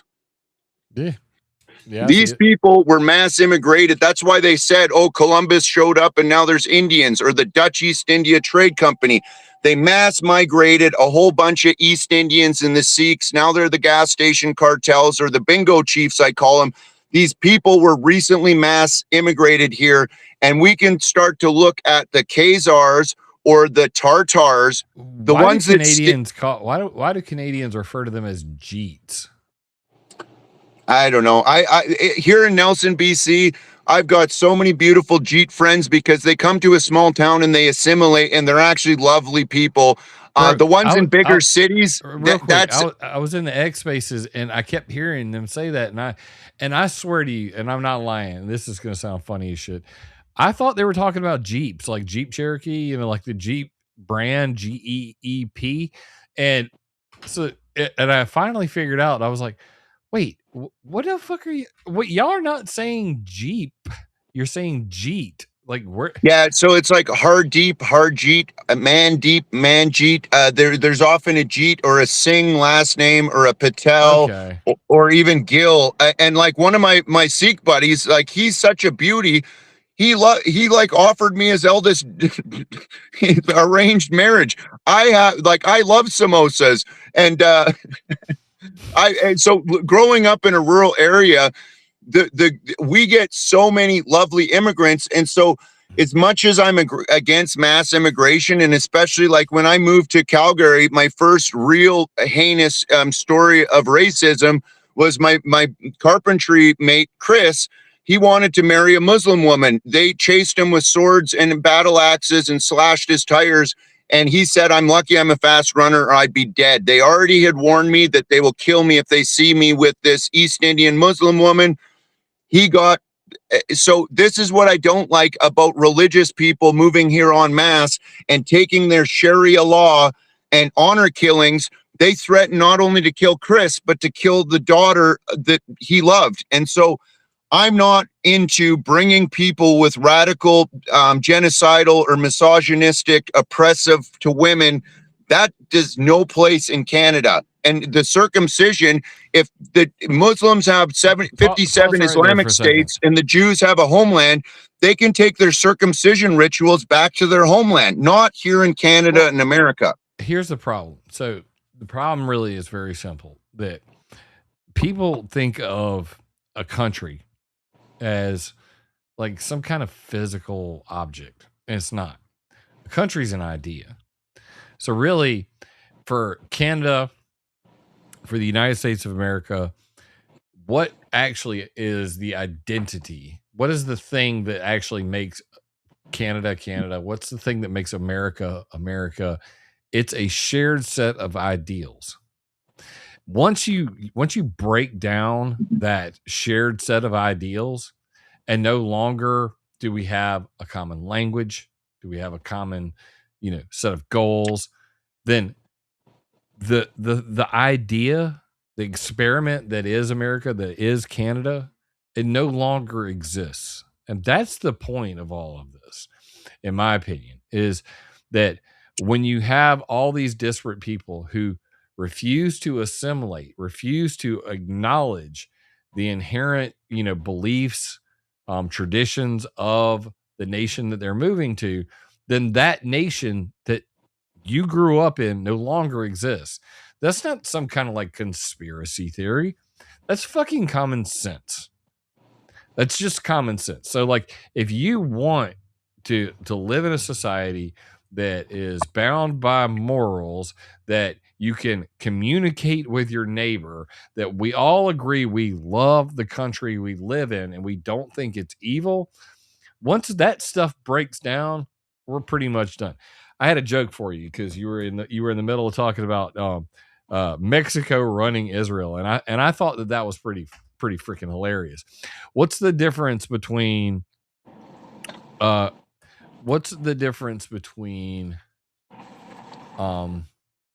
terrorist and a cartel? The Atlantic What is Ocean. it? The Atlantic Ocean. Yep. I literally said that shit 15 years ago. And it never made sense to me. Like when we went to the Iraq war, when we did all that stuff in Afghanistan, hell, that's longer than that. It never made sense to me that everybody was so focused on terrorists and they were all in the Middle East. But if you were south of our border, filthy rich and armed to the teeth, you weren't terrorists, you were cartels. Somebody leave me a comment on this, send me an email, make it make sense to me. What's the effing difference between a cartel and a terrorist other than the Atlantic Ocean? I'm still trying to figure that one out. We gotta kind of wrap up here pretty soon. I just wanted to throw something out there, show this to you real quick. Check this thing out. So this is Open Grid Map, and I have removed all of the power from it, and the only thing that's on it right now are data centers. So everything you're seeing, these are data centers that are popping up all over the world right now. Now, they're getting kind of ridiculous. You probably heard some pretty crazy stories recently about the data centers. Shout out to Stella for sending me this map porn. It's pretty good stuff. Don't get triggered by the satellites that are up here. We'll just pretend those don't exist. Those are clearly fake and gay. All right, so these are the data centers that not just run AI, but literally run the backbones of all the internet. These are all the fiber optic cables that are underneath the ocean. So why am I showing you this right now? What does it even matter?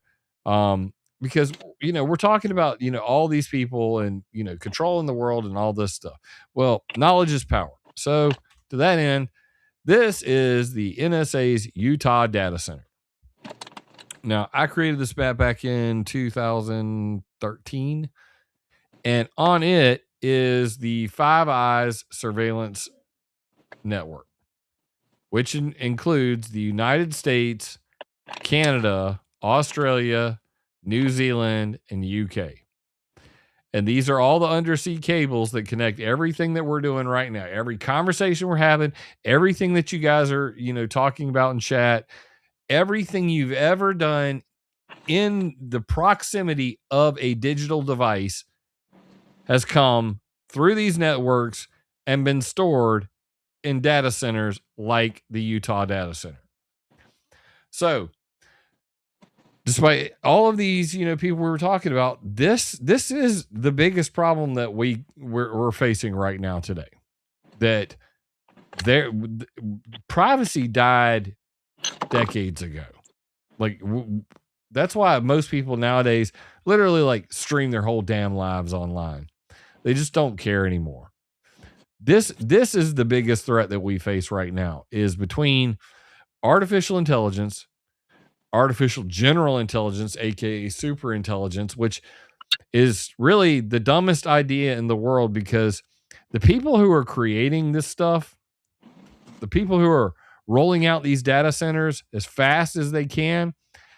I watched a great video by Tony Heller, and he was talking about a city in a data center in Cheyenne, Wyoming, that produces it's proposed to produce one nuclear bomb worth of heat per I want to say per month. Maybe it was day. Stella, let me know in the chat. You're the one that shared the damn video with me. Anyway, it's an astronomical amount of heat. And then each one of these data centers uses an astronomical amount of water. So, like, somebody let me know in the comment. When we have all of these data centers, you got all this AI, it's all being fed to the signals intelligence organizations. That's the NSA, that's the Mossad, that's the KGB, they're all gobbling it up. The PLA, freaking Chinese, everybody's fighting for our data to basically map out our entire lives and control every damn thing about us.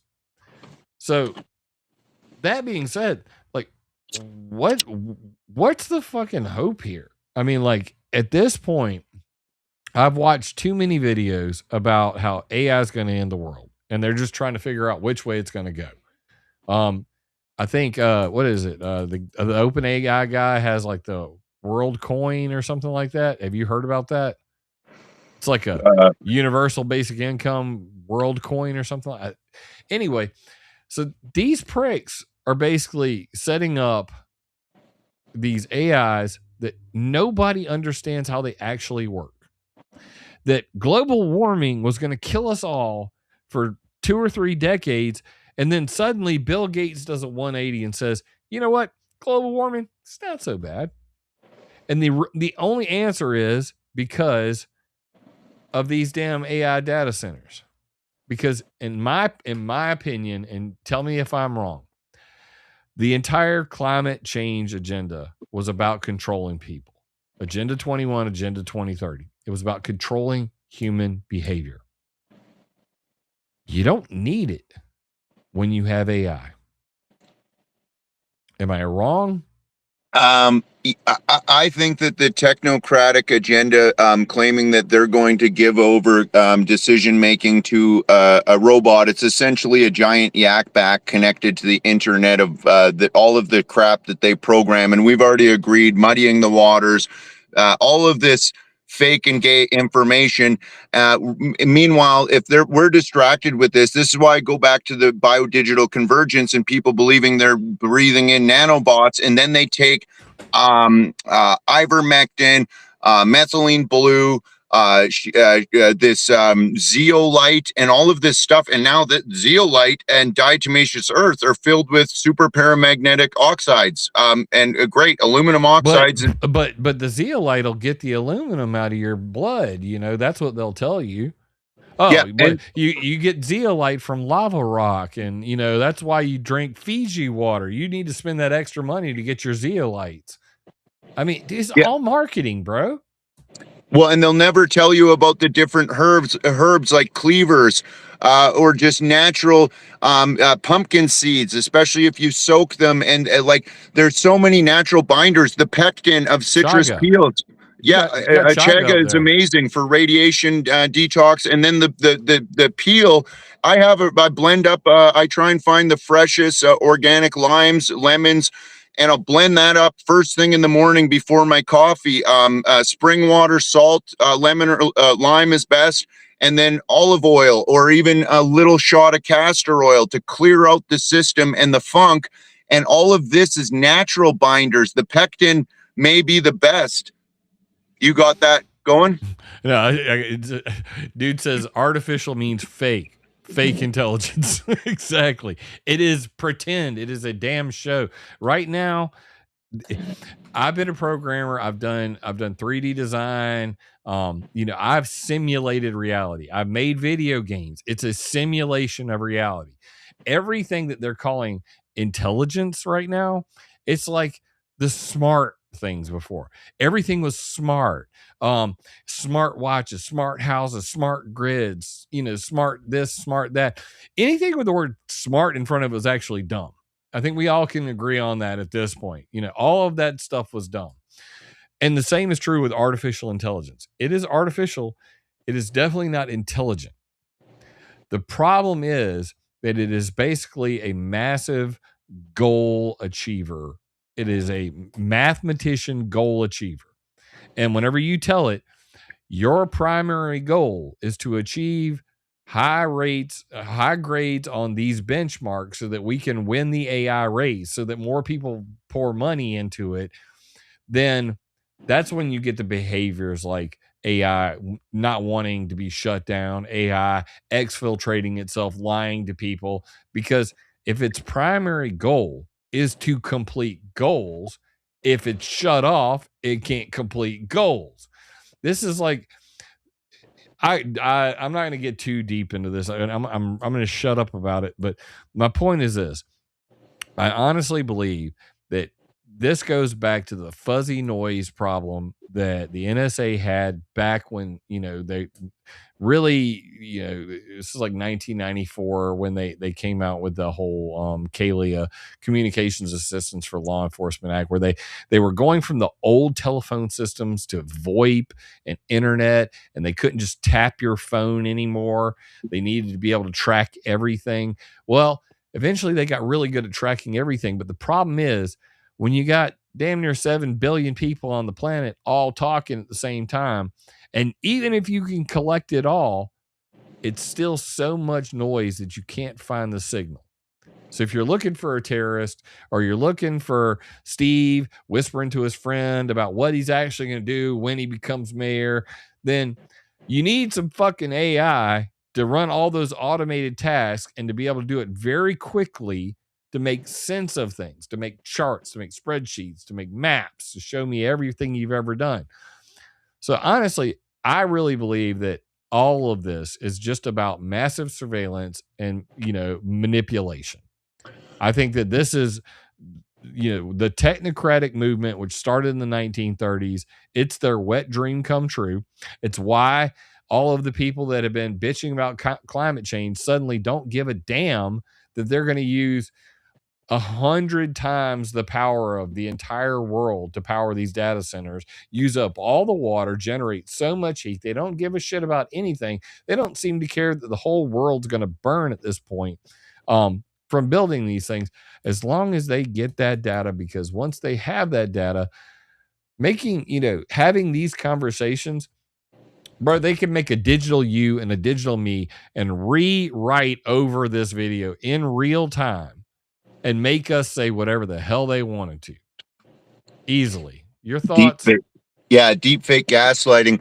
But what I was going to mention about the AI, they predictive program and give us all these matrix and whatever. The spraying of the chemtrails, and now that everybody goes extinct, idiocracy. Like this is what they want to do, and so the deep fake and all these AI videos, this is a form of a narco tyranny. Plan problem, and then the reaction solution. Same with the mass immigration, unvetted illegal immigrants. Same with the catch and release. This is why I go against the dirty cops in the judicial system, allowing predator drug dealers back on the street, because all of this is going to be used as an excuse for more surveillance, more taking away our freedoms. And then while we're distracted chasing the AI rabbit hole this way, and now ivermectin, and even with the no virus shills, I call them, I don't believe in viruses, but I'm not going to start taking vitamin D3 plus K2 and all this synthetic supplements that the Baileys, they sell or recommend vitamin D3 test kits, and that's also used as rat poison. But now if I share a video on YouTube saying that, I get medical misinformation. And it's like, no, check it out. Cholecalciferol is the active ingredient in decon rat poison. So they'll use their controlled op agents to promote a supposed problem. And even if they're telling you the truth that viruses don't exist, but I do agree, parasites, pathogenic bacteria, pathogenic fungus, these are problems. but we don't need to flood our system with a whole bunch of antifungals and overdo it with even cloves, because cloves and oregano oil, too much of that can neutralize the probiotics in your gut, and you need to have a lot of probiotics, prebiotics, and a balance, but they will always want to sell you a product. And then when it gets back to the smart city agenda, well, we're all freaking distracted, hyper focusing on health. Oh, I'm going to eat this. I'm going to be carnivore. I'm vegan. I'm this. I'm fucking that. They are getting the electricians, instrument techs, all of these international brotherhood of electrical workers need to frickin', I was even thinking about just joining up with the hall, just so then I can now run for being the shop steward, and now be speaking out and saying, stop putting in the smart city infrastructure, because this is the biggest thing. Track and trace surveillance. The Agenda 2030, 30% of the wilderness corridors by 2030, Yeah, 50% by biodiversity 2050. corridors. United Nations UNDRIP agenda. Let's give the land back to the bingo chiefs that are not even from here. This is Nordic North American homeland of great hugelkultur mounds, like Ohio and the serpent mounds. That was the first one where I'm like, that's a hugelkultur mound and a permaculture swale. The Germans have, dude, they stack up the dead wood. Just real quick on that, like throughout human history, there have been conquerors, period, saying that, we should give the land, and I'm like 25% Native American, okay? Saying that we should give land back because it was stolen is rewriting history in such a way that it's laughable. I mean, it's just fucking laughable. I heard about some Canadian town and they were going to vote to give it all back to some tribe. And I was like, bro, that is some serious ass mind control going on there. When you got that level of mass mind control that you can convince people to guilt themselves into giving away their own property and not even doing enough, digging and reading to understand the history of how the shit actually went down, understanding that there is, I know it's happening in BC. Yep. That's Bettina's right now talking, in she, Geoengineering Free Canada. If you haven't ever met her, Steve, you should talk to her. Holy shit. I just clicked allow on my firewall and I don't even know what the hell. I went to uncheck, bro. That cannot happen. Oh Lord. I went to uncheck the GFC comment and my firewall popped up and I hit allow. I don't even know. I'll have to go check that out in a second. Wow. To Bettina, Brian and Jenna recommend any Bettina or any of your wise commenter friends that want to reach out and join me for an interview. I'd love to, and I definitely want to get you on again, Jim. And then as well, I go into my tangential speech patterns. I apologize for going past. I do home run laps around and try and hit T-ball hits out of the park again, but it is a lot to take in, and that's why I should quit drinking coffee again for our next interview. It's all good, brother. All right, so let me get us out of the way. So for those who didn't see it already, it's at steve.bergevin.5 on, and spelled exactly like it is on the screen there. You guys go and hit him up on Facebook. Give him a follow, give him a like. At the end of the day, I don't agree with like everything you're saying. And at the same time, I'm not some gatekeeper. Like a lot of people would be like, oh, you're just a fucking gatekeeper. And that's why you say the things. Nah. I mean, like, I don't want to get my fucking channel banned on YouTube because of a lot of the shit you just said. But, hey, I'll appeal it. All right. I believe in free speech, but free speech sure as hell ain't free lately. And that's just the bottom line. But yeah, give him a follow on Facebook. Steve.bergevin.5 is his page on Facebook. And Steve, any last words, man? Because, bro, I remember people used to pick on me when I used to get high, because I'd come on here and I'd be saying all kinds of shit. and I would lose my train of thought because I'd have too many thoughts at once. And I'm already autistic AF. Like, I put the tism in patriotism. All right. So, like, any like good summary you want to put out there, or Well, say I'm whatever you curious. need, It bro. was like you used to smoke weed because, yeah, it's been 2.5 years since I smoked weed, and I found that the ADD symptoms, tangential speech patterns, were way worse. My psychiatrist removed the bipolar label, and I'm like, and so he gave me PTSD, and he's like, you might have, he asked me, what do you think's wrong with you? And I'm like, I think that trauma and attention deficit hyperactive disorder. He's like, you're not hyperactive, but yeah, I'm tough to follow. The tangential speech it's tough to follow me.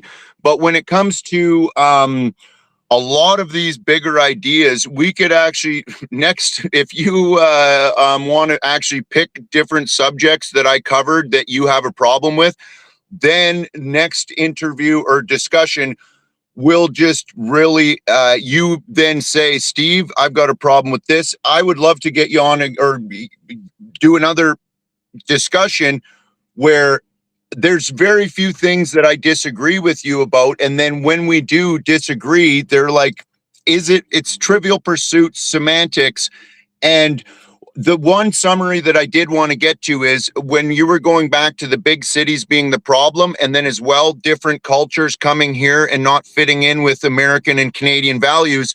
Rural folks are different than city dwellers. And so one of my best solutions is wise folks that are pro-freedom, and I would prefer less religious people, moving to the ghost towns in the Rockies, the old sawmill towns. The sawmill closed down, the mining closes down. We move en masse before the gentrification, and they put up more ski resorts and the price of property. It's like they're buying us out of rural areas. This is the most beautiful place on earth where I live, Slocan Valley, or Nelson even, but it's better up the valley. Move here. Look into it, folks. The BBC even just promoted, I can't believe they sandbagged my valley like that, top 10 places to visit. It's the most beautiful place on earth. Doesn't even have an above ground Freemason Hall in New Denver. They just meet up once a week at Knox Hall. I would like to have a homeland for non-religious people, no Freemasons, no secret society members allowed. And we can, if we are like-minded, we can fit together and use the direct democracy to vote directly for policies, taxation amount, and spending.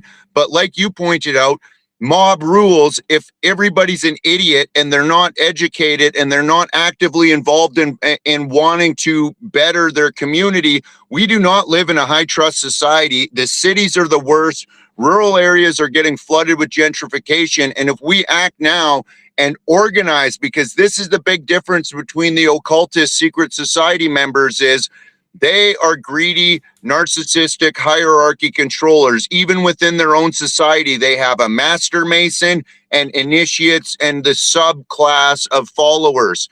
Or even the Hells Angels have prospects and runarounds and little frickin' mule goys to do the work for the hook hawk nose bosses, or the Iranians running the ports in Vancouver. We need to organize and actually live in similar places. And so going back now to the UN UNDRIP agenda, they pulled this off in Vancouver, Richmond specifically, and now the Musqueam ruling. They can get away with that in big cities where idiots live. They try doing that in southern BC, even where I am in Nelson. People will wave special privileges flags for Native Americans here, not up Slocan Valley, not in northern BC. They're going to be the divide and conquer and fomenting a civil war between lumberjack frickin' farm and homesteaders that are going to say, you are not getting property title. This is my farm. Yeah. These people up in northern BC and Alberta, they are armed to the teeth and far outnumber and outmatch the natives. And so follow Bernadette Anderson. She's the wisest, most courageous Native woman. She's out in 100 Mile House. She needs protection. I do not want her to become a missing and murdered Indigenous woman. She is brilliant. I would vote for her as Prime Minister of Canada. This woman speaks for all Canadians. She wants the treaties, the special privileges. Oh, we're native, so we don't have to have a hunting and a fishing license, and we can travel across the borders without this. It's for all or for none. I am not about giving anybody special privileges anywhere on earth. And this is where I'm going to be heading down to Arkansas. My old Cherokee ancestors are going to frickin' find out the hard way. The chicken farms down there poisoning the rivers, I will straighten that out. I'm fucking flexing my Cherokee muscles when I cross the border. Probably going to go through Peace Arch border crossing down in White Rock. And mark my words, border guards, you do not want to fucking tell me that I need a passport. I'm Native American. My Cherokee fucking ancestors aren't even. Anyways, I flex hard. Natural law, sovereignty, these ideas, and trust law handshakes. We do not need to acquiesce to the system and get a passport, even a driver's license. I'm free to travel. I'll be coming to America.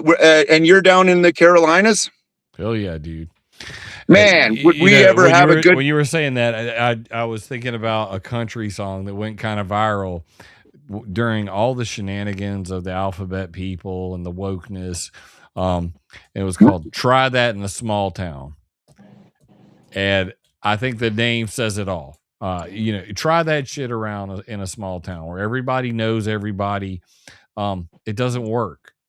And I mean, the best example I can give of that is, like when we had all of the, the race riots that were happening across America, from, the, police shootings to freaking, just all the things that were happening, from Derek Chauvin to Freddie Gray. And then, every one of those cities, people were burning down neighborhoods. They were, just rioting in the street.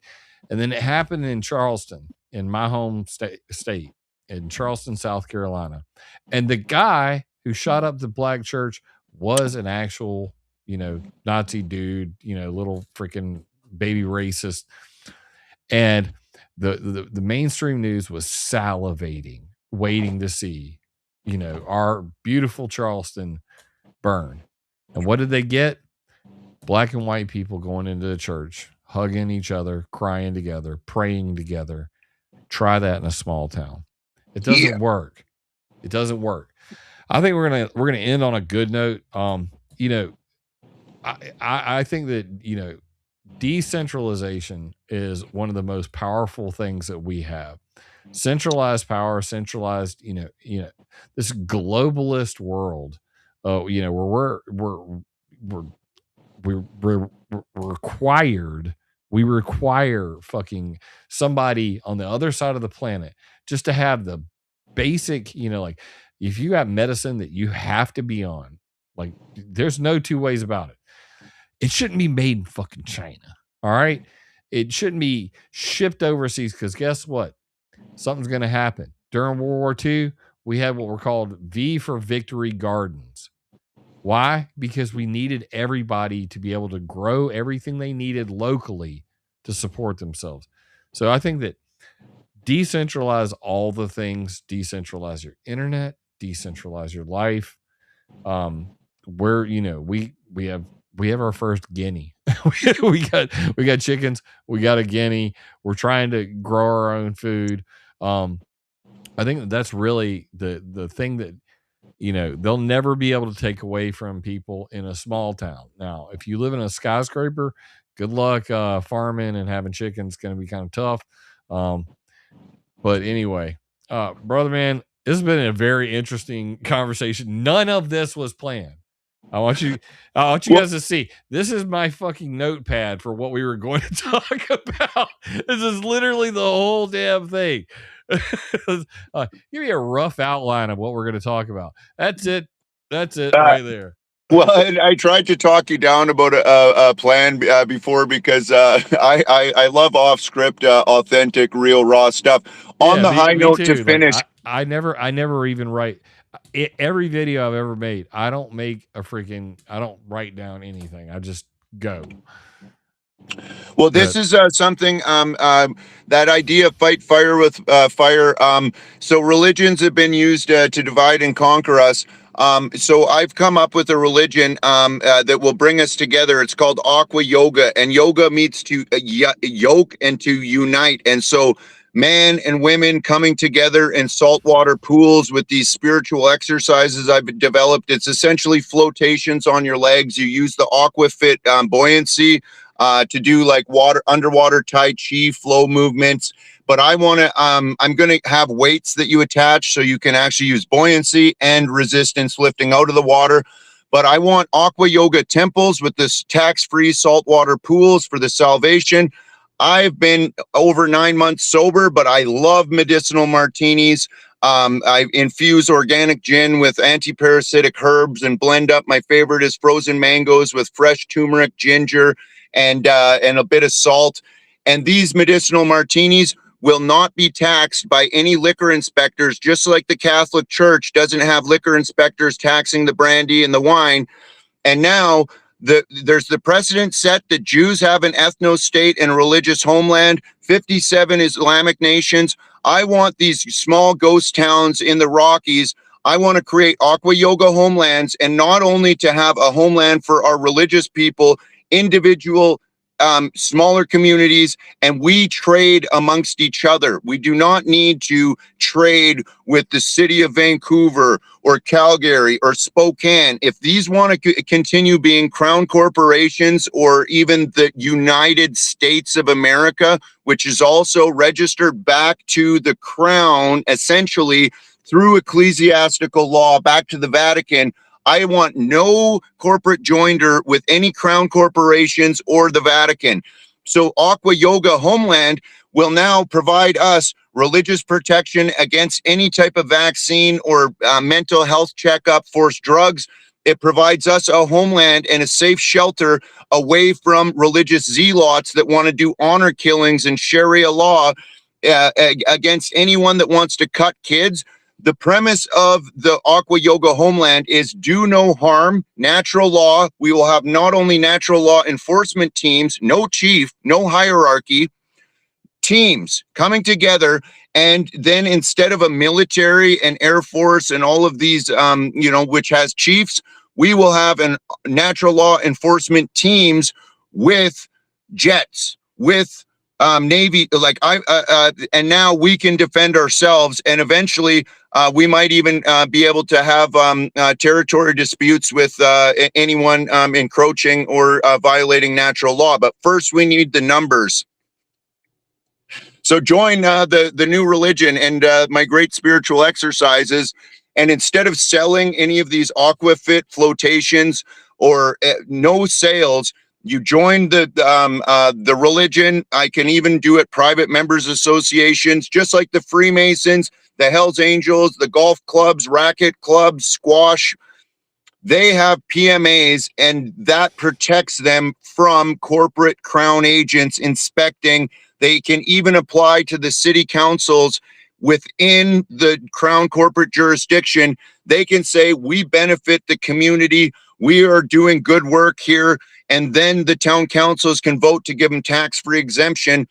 That is what the aqua yogis are all about, and yoking with the water and the salvation. And now all of a sudden, if they want to spray chemtrails over aqua yoga homeland, the natural law enforcement team will have some anti jet rockets. Good Lord, man. I knew I shouldn't have let you keep going. You're a beauty, Jim. What a pleasure. An honor for you to invite me on. And then we got to get you on. I'm going to go pro with and I'll show you that. It'll save you $450 a year. If you get OBS on your laptop, and I use my mobile, you can live stream with these add-ons and you don't have to pay anything. And you can just use OBS and all these add-ons, and it does the same bells and whistles with no fees. Yeah, I really need to stop paying all this money for this stuff, because Lord knows nobody's donating any freaking way. It's just, I pay, dude, I'm paying out of pocket for everything at this point. Like, it's retarded. Anyway, don't shoot at the chemtrail pilots, people. You do not listen to Steve. Don't Until you have a religion, you need the religious protection, and then you can defend your homeland. No, I'm good. I'm gonna remain Christian. We're not gonna change that tonight. That's for sure. All right, everybody. Steve, the freaking man, myth, legend. Follow him on Facebook, and I just saw that Mike Olinger in chat real quick. I'm going to do some housekeeping before we go. Mike said, when's the next show? I know Mike wants to come on and talk a lot about the radars and the weather. And I'm pretty sure that unlike Steve here, Michael would literally talk for 2 hours straight just about the radars. So Mike, yeah, we're probably going to have to do that. Maybe you could change my mind. We'll see. But anyway, guys, thank you so much for tuning in. We're like 2 hours, 15 minutes into this thing. Been a pretty epic conversation, Steve. We talked last night for the first time. Shout out to Brian and Jenna for making this happen. And like I said, sharing is caring. So make sure you go over to Steve's Facebook page and give him a follow. And then you can join his religion and vote for him for mayor. Anyway, guys. Oh, one more thing. I love to parody Donald Trump, and so I come up with this "Make Nelson Great Again" for my campaign slogan. But you know how he says MAGA with an acronym? I tried to sound it out, and I was like, "Make Nelson Great Again," and it's better to not do the acronym for that one. I'm not even going to say that out loud. But "Make North America Great Again." I'm going to be I'm coming to America. And as a natural man, I want to be president, or not president. I just want to be the chief for a short time, chief of America. So Canada, the crown corporations, if I am now voted upon as chief of America, make North America great. My MAGA movement is better than MAGA. Now, Canada's not going to have a hope in hell of stopping me from kicking out the crown. The British Associate Registry, or what are the bar members again? British Accredited Registry. They've got to take their wigs and hammers and go home. When it comes to the big pharma drug mafias, they've got to go. So I'm going to actually be, because chiefs, that's Native American, right? But then now Nordic people and Native American, even though we disagree about who is here first, we come together and make sure that North America is great again. And Canada is too cucked. I'm coming down to hang out with you, Jim. We're going to be having a great visit down in the Carolinas. All right. Well, get ready for some moonshine, some rednecks. Oh, all right. Yeah. Thank you, Tim. All right, guys. Well, this was unexpected. It was fun. And I look forward to doing it again. And for everybody out there, remember everything we were talking about, there's just ideas. And you can have a disagreement about ideas, and you can agree with a lot of the things we're saying. But regardless, whatever you do, remember, I always ask you to do this: attack ideas, not people. What do you mean it? Catch you guys on one last word. That's it, dude. One last word is I'm also a professional comedian. And so I love to joke about race, religion, and ethno states. And so as far as like the joke about the aqua yoga team and anti-aircraft, this is good comedy, right? It's kind of funny to think about. A lot of my people that believe that chemtrail jets are spraying poison, they probably are laughing at that joke. I'm not like some type of military zealot, though. I'm a team player and the best at jokes. The thing is, a lot of people, like I have a pretty dark sense of humor. So like in my mind, I'm picturing a bunch of dudes floating in a big pool going nom. The resistance, like the omega and then we got to have alpha. Yeah, and then all of a sudden out comes a dude with a freaking, sidewinder. Anyway. Well, one more joke is I'm the Canadian Messiah. So like Peekaboo, the zombie Jew, I guess who's back? But then the mess, Canadians say "a" all the time. The Yeah. Messiah, I gotta clean up this mess. But when I come to Miss America, I will be the Messiah. The great. Look at my nose. Like, don't I kind of look like the zombie? You know who? Man, would I get the Christian vote if I come out as the Messiah? Hey, and I think No, I I don't think think it. I don't think it works like that, bro. I'm pretty sure it doesn't work like that. this is the Jesus knuckle. What no, come on. Undefeated You Jesus. gotta have knives, some nice knife scars. You know what I mean? Like, you're not doing it right unless you get somebody tried to stab you in the face, knife scar. You know what I mean? Well, and I think my Christian buddies love that. I always remind people, Jesus said, if anyone is to cause a child to stray from God, they are better off at the with a lodestone around their neck at the bottom of the ocean. And I think that this turning the other cheek and passive Jesus idea, he had fucking flipping tables and whipping the fucking money changers' asses out of the temple. And then when we have the Aqua Yoga temple, a lot of my East Indian buddies think that Jesus was a yogi. And so now I'm just really yoking it with the religious jokes. And seriously, though, I'm serious. I might be the brightest star in the sky, just like Jesus was a fun guy. You know the mushroom symbolism of like the mushroom. Oh God, yeah. Don't start on that. I'm a Yeah. fun guy. Come on. And I'm All right, looking for a guys. fun gal. We got to. Yeah. Somebody, American, marry this guy so he can escape from Canada. Yes, that's a great. I've already got a lovely American woman. She is so awesome. I've been trying But to get it's Dominic married to get the hell out of Canada forever, and just no takers, man. Need a larger audience. well. And with Where that, is guys, this? Okay, awesome. yeah, What a treat, Jim. Legendary interview. This might have been my favorite because we scrambled over so many topics. No stone or steen unturned in this. I like that. Now shut up. We're armed in America. Thank you, Jim. Shut up. I'm gonna do my outro. All right. Love you guys being it. Catch you on the next one. Bye for now. Share it, like it, subscribe. Awesome. Go to connect.climateviewer.com. See all my things. Go subscribe to the Substack newsletter. Go subscribe on all the things. You know where the things are now. Go do it. Connect.climateviewer.com. If this video resonates with you, leave me a comment because I love hearing from y'all. First time here, be sure to subscribe and click the bell. Yeah! Remember, it would be impossible for me to do this without your support, so please join my Patreon or buy me a coffee on PayPal. And always, attack ideas, not people.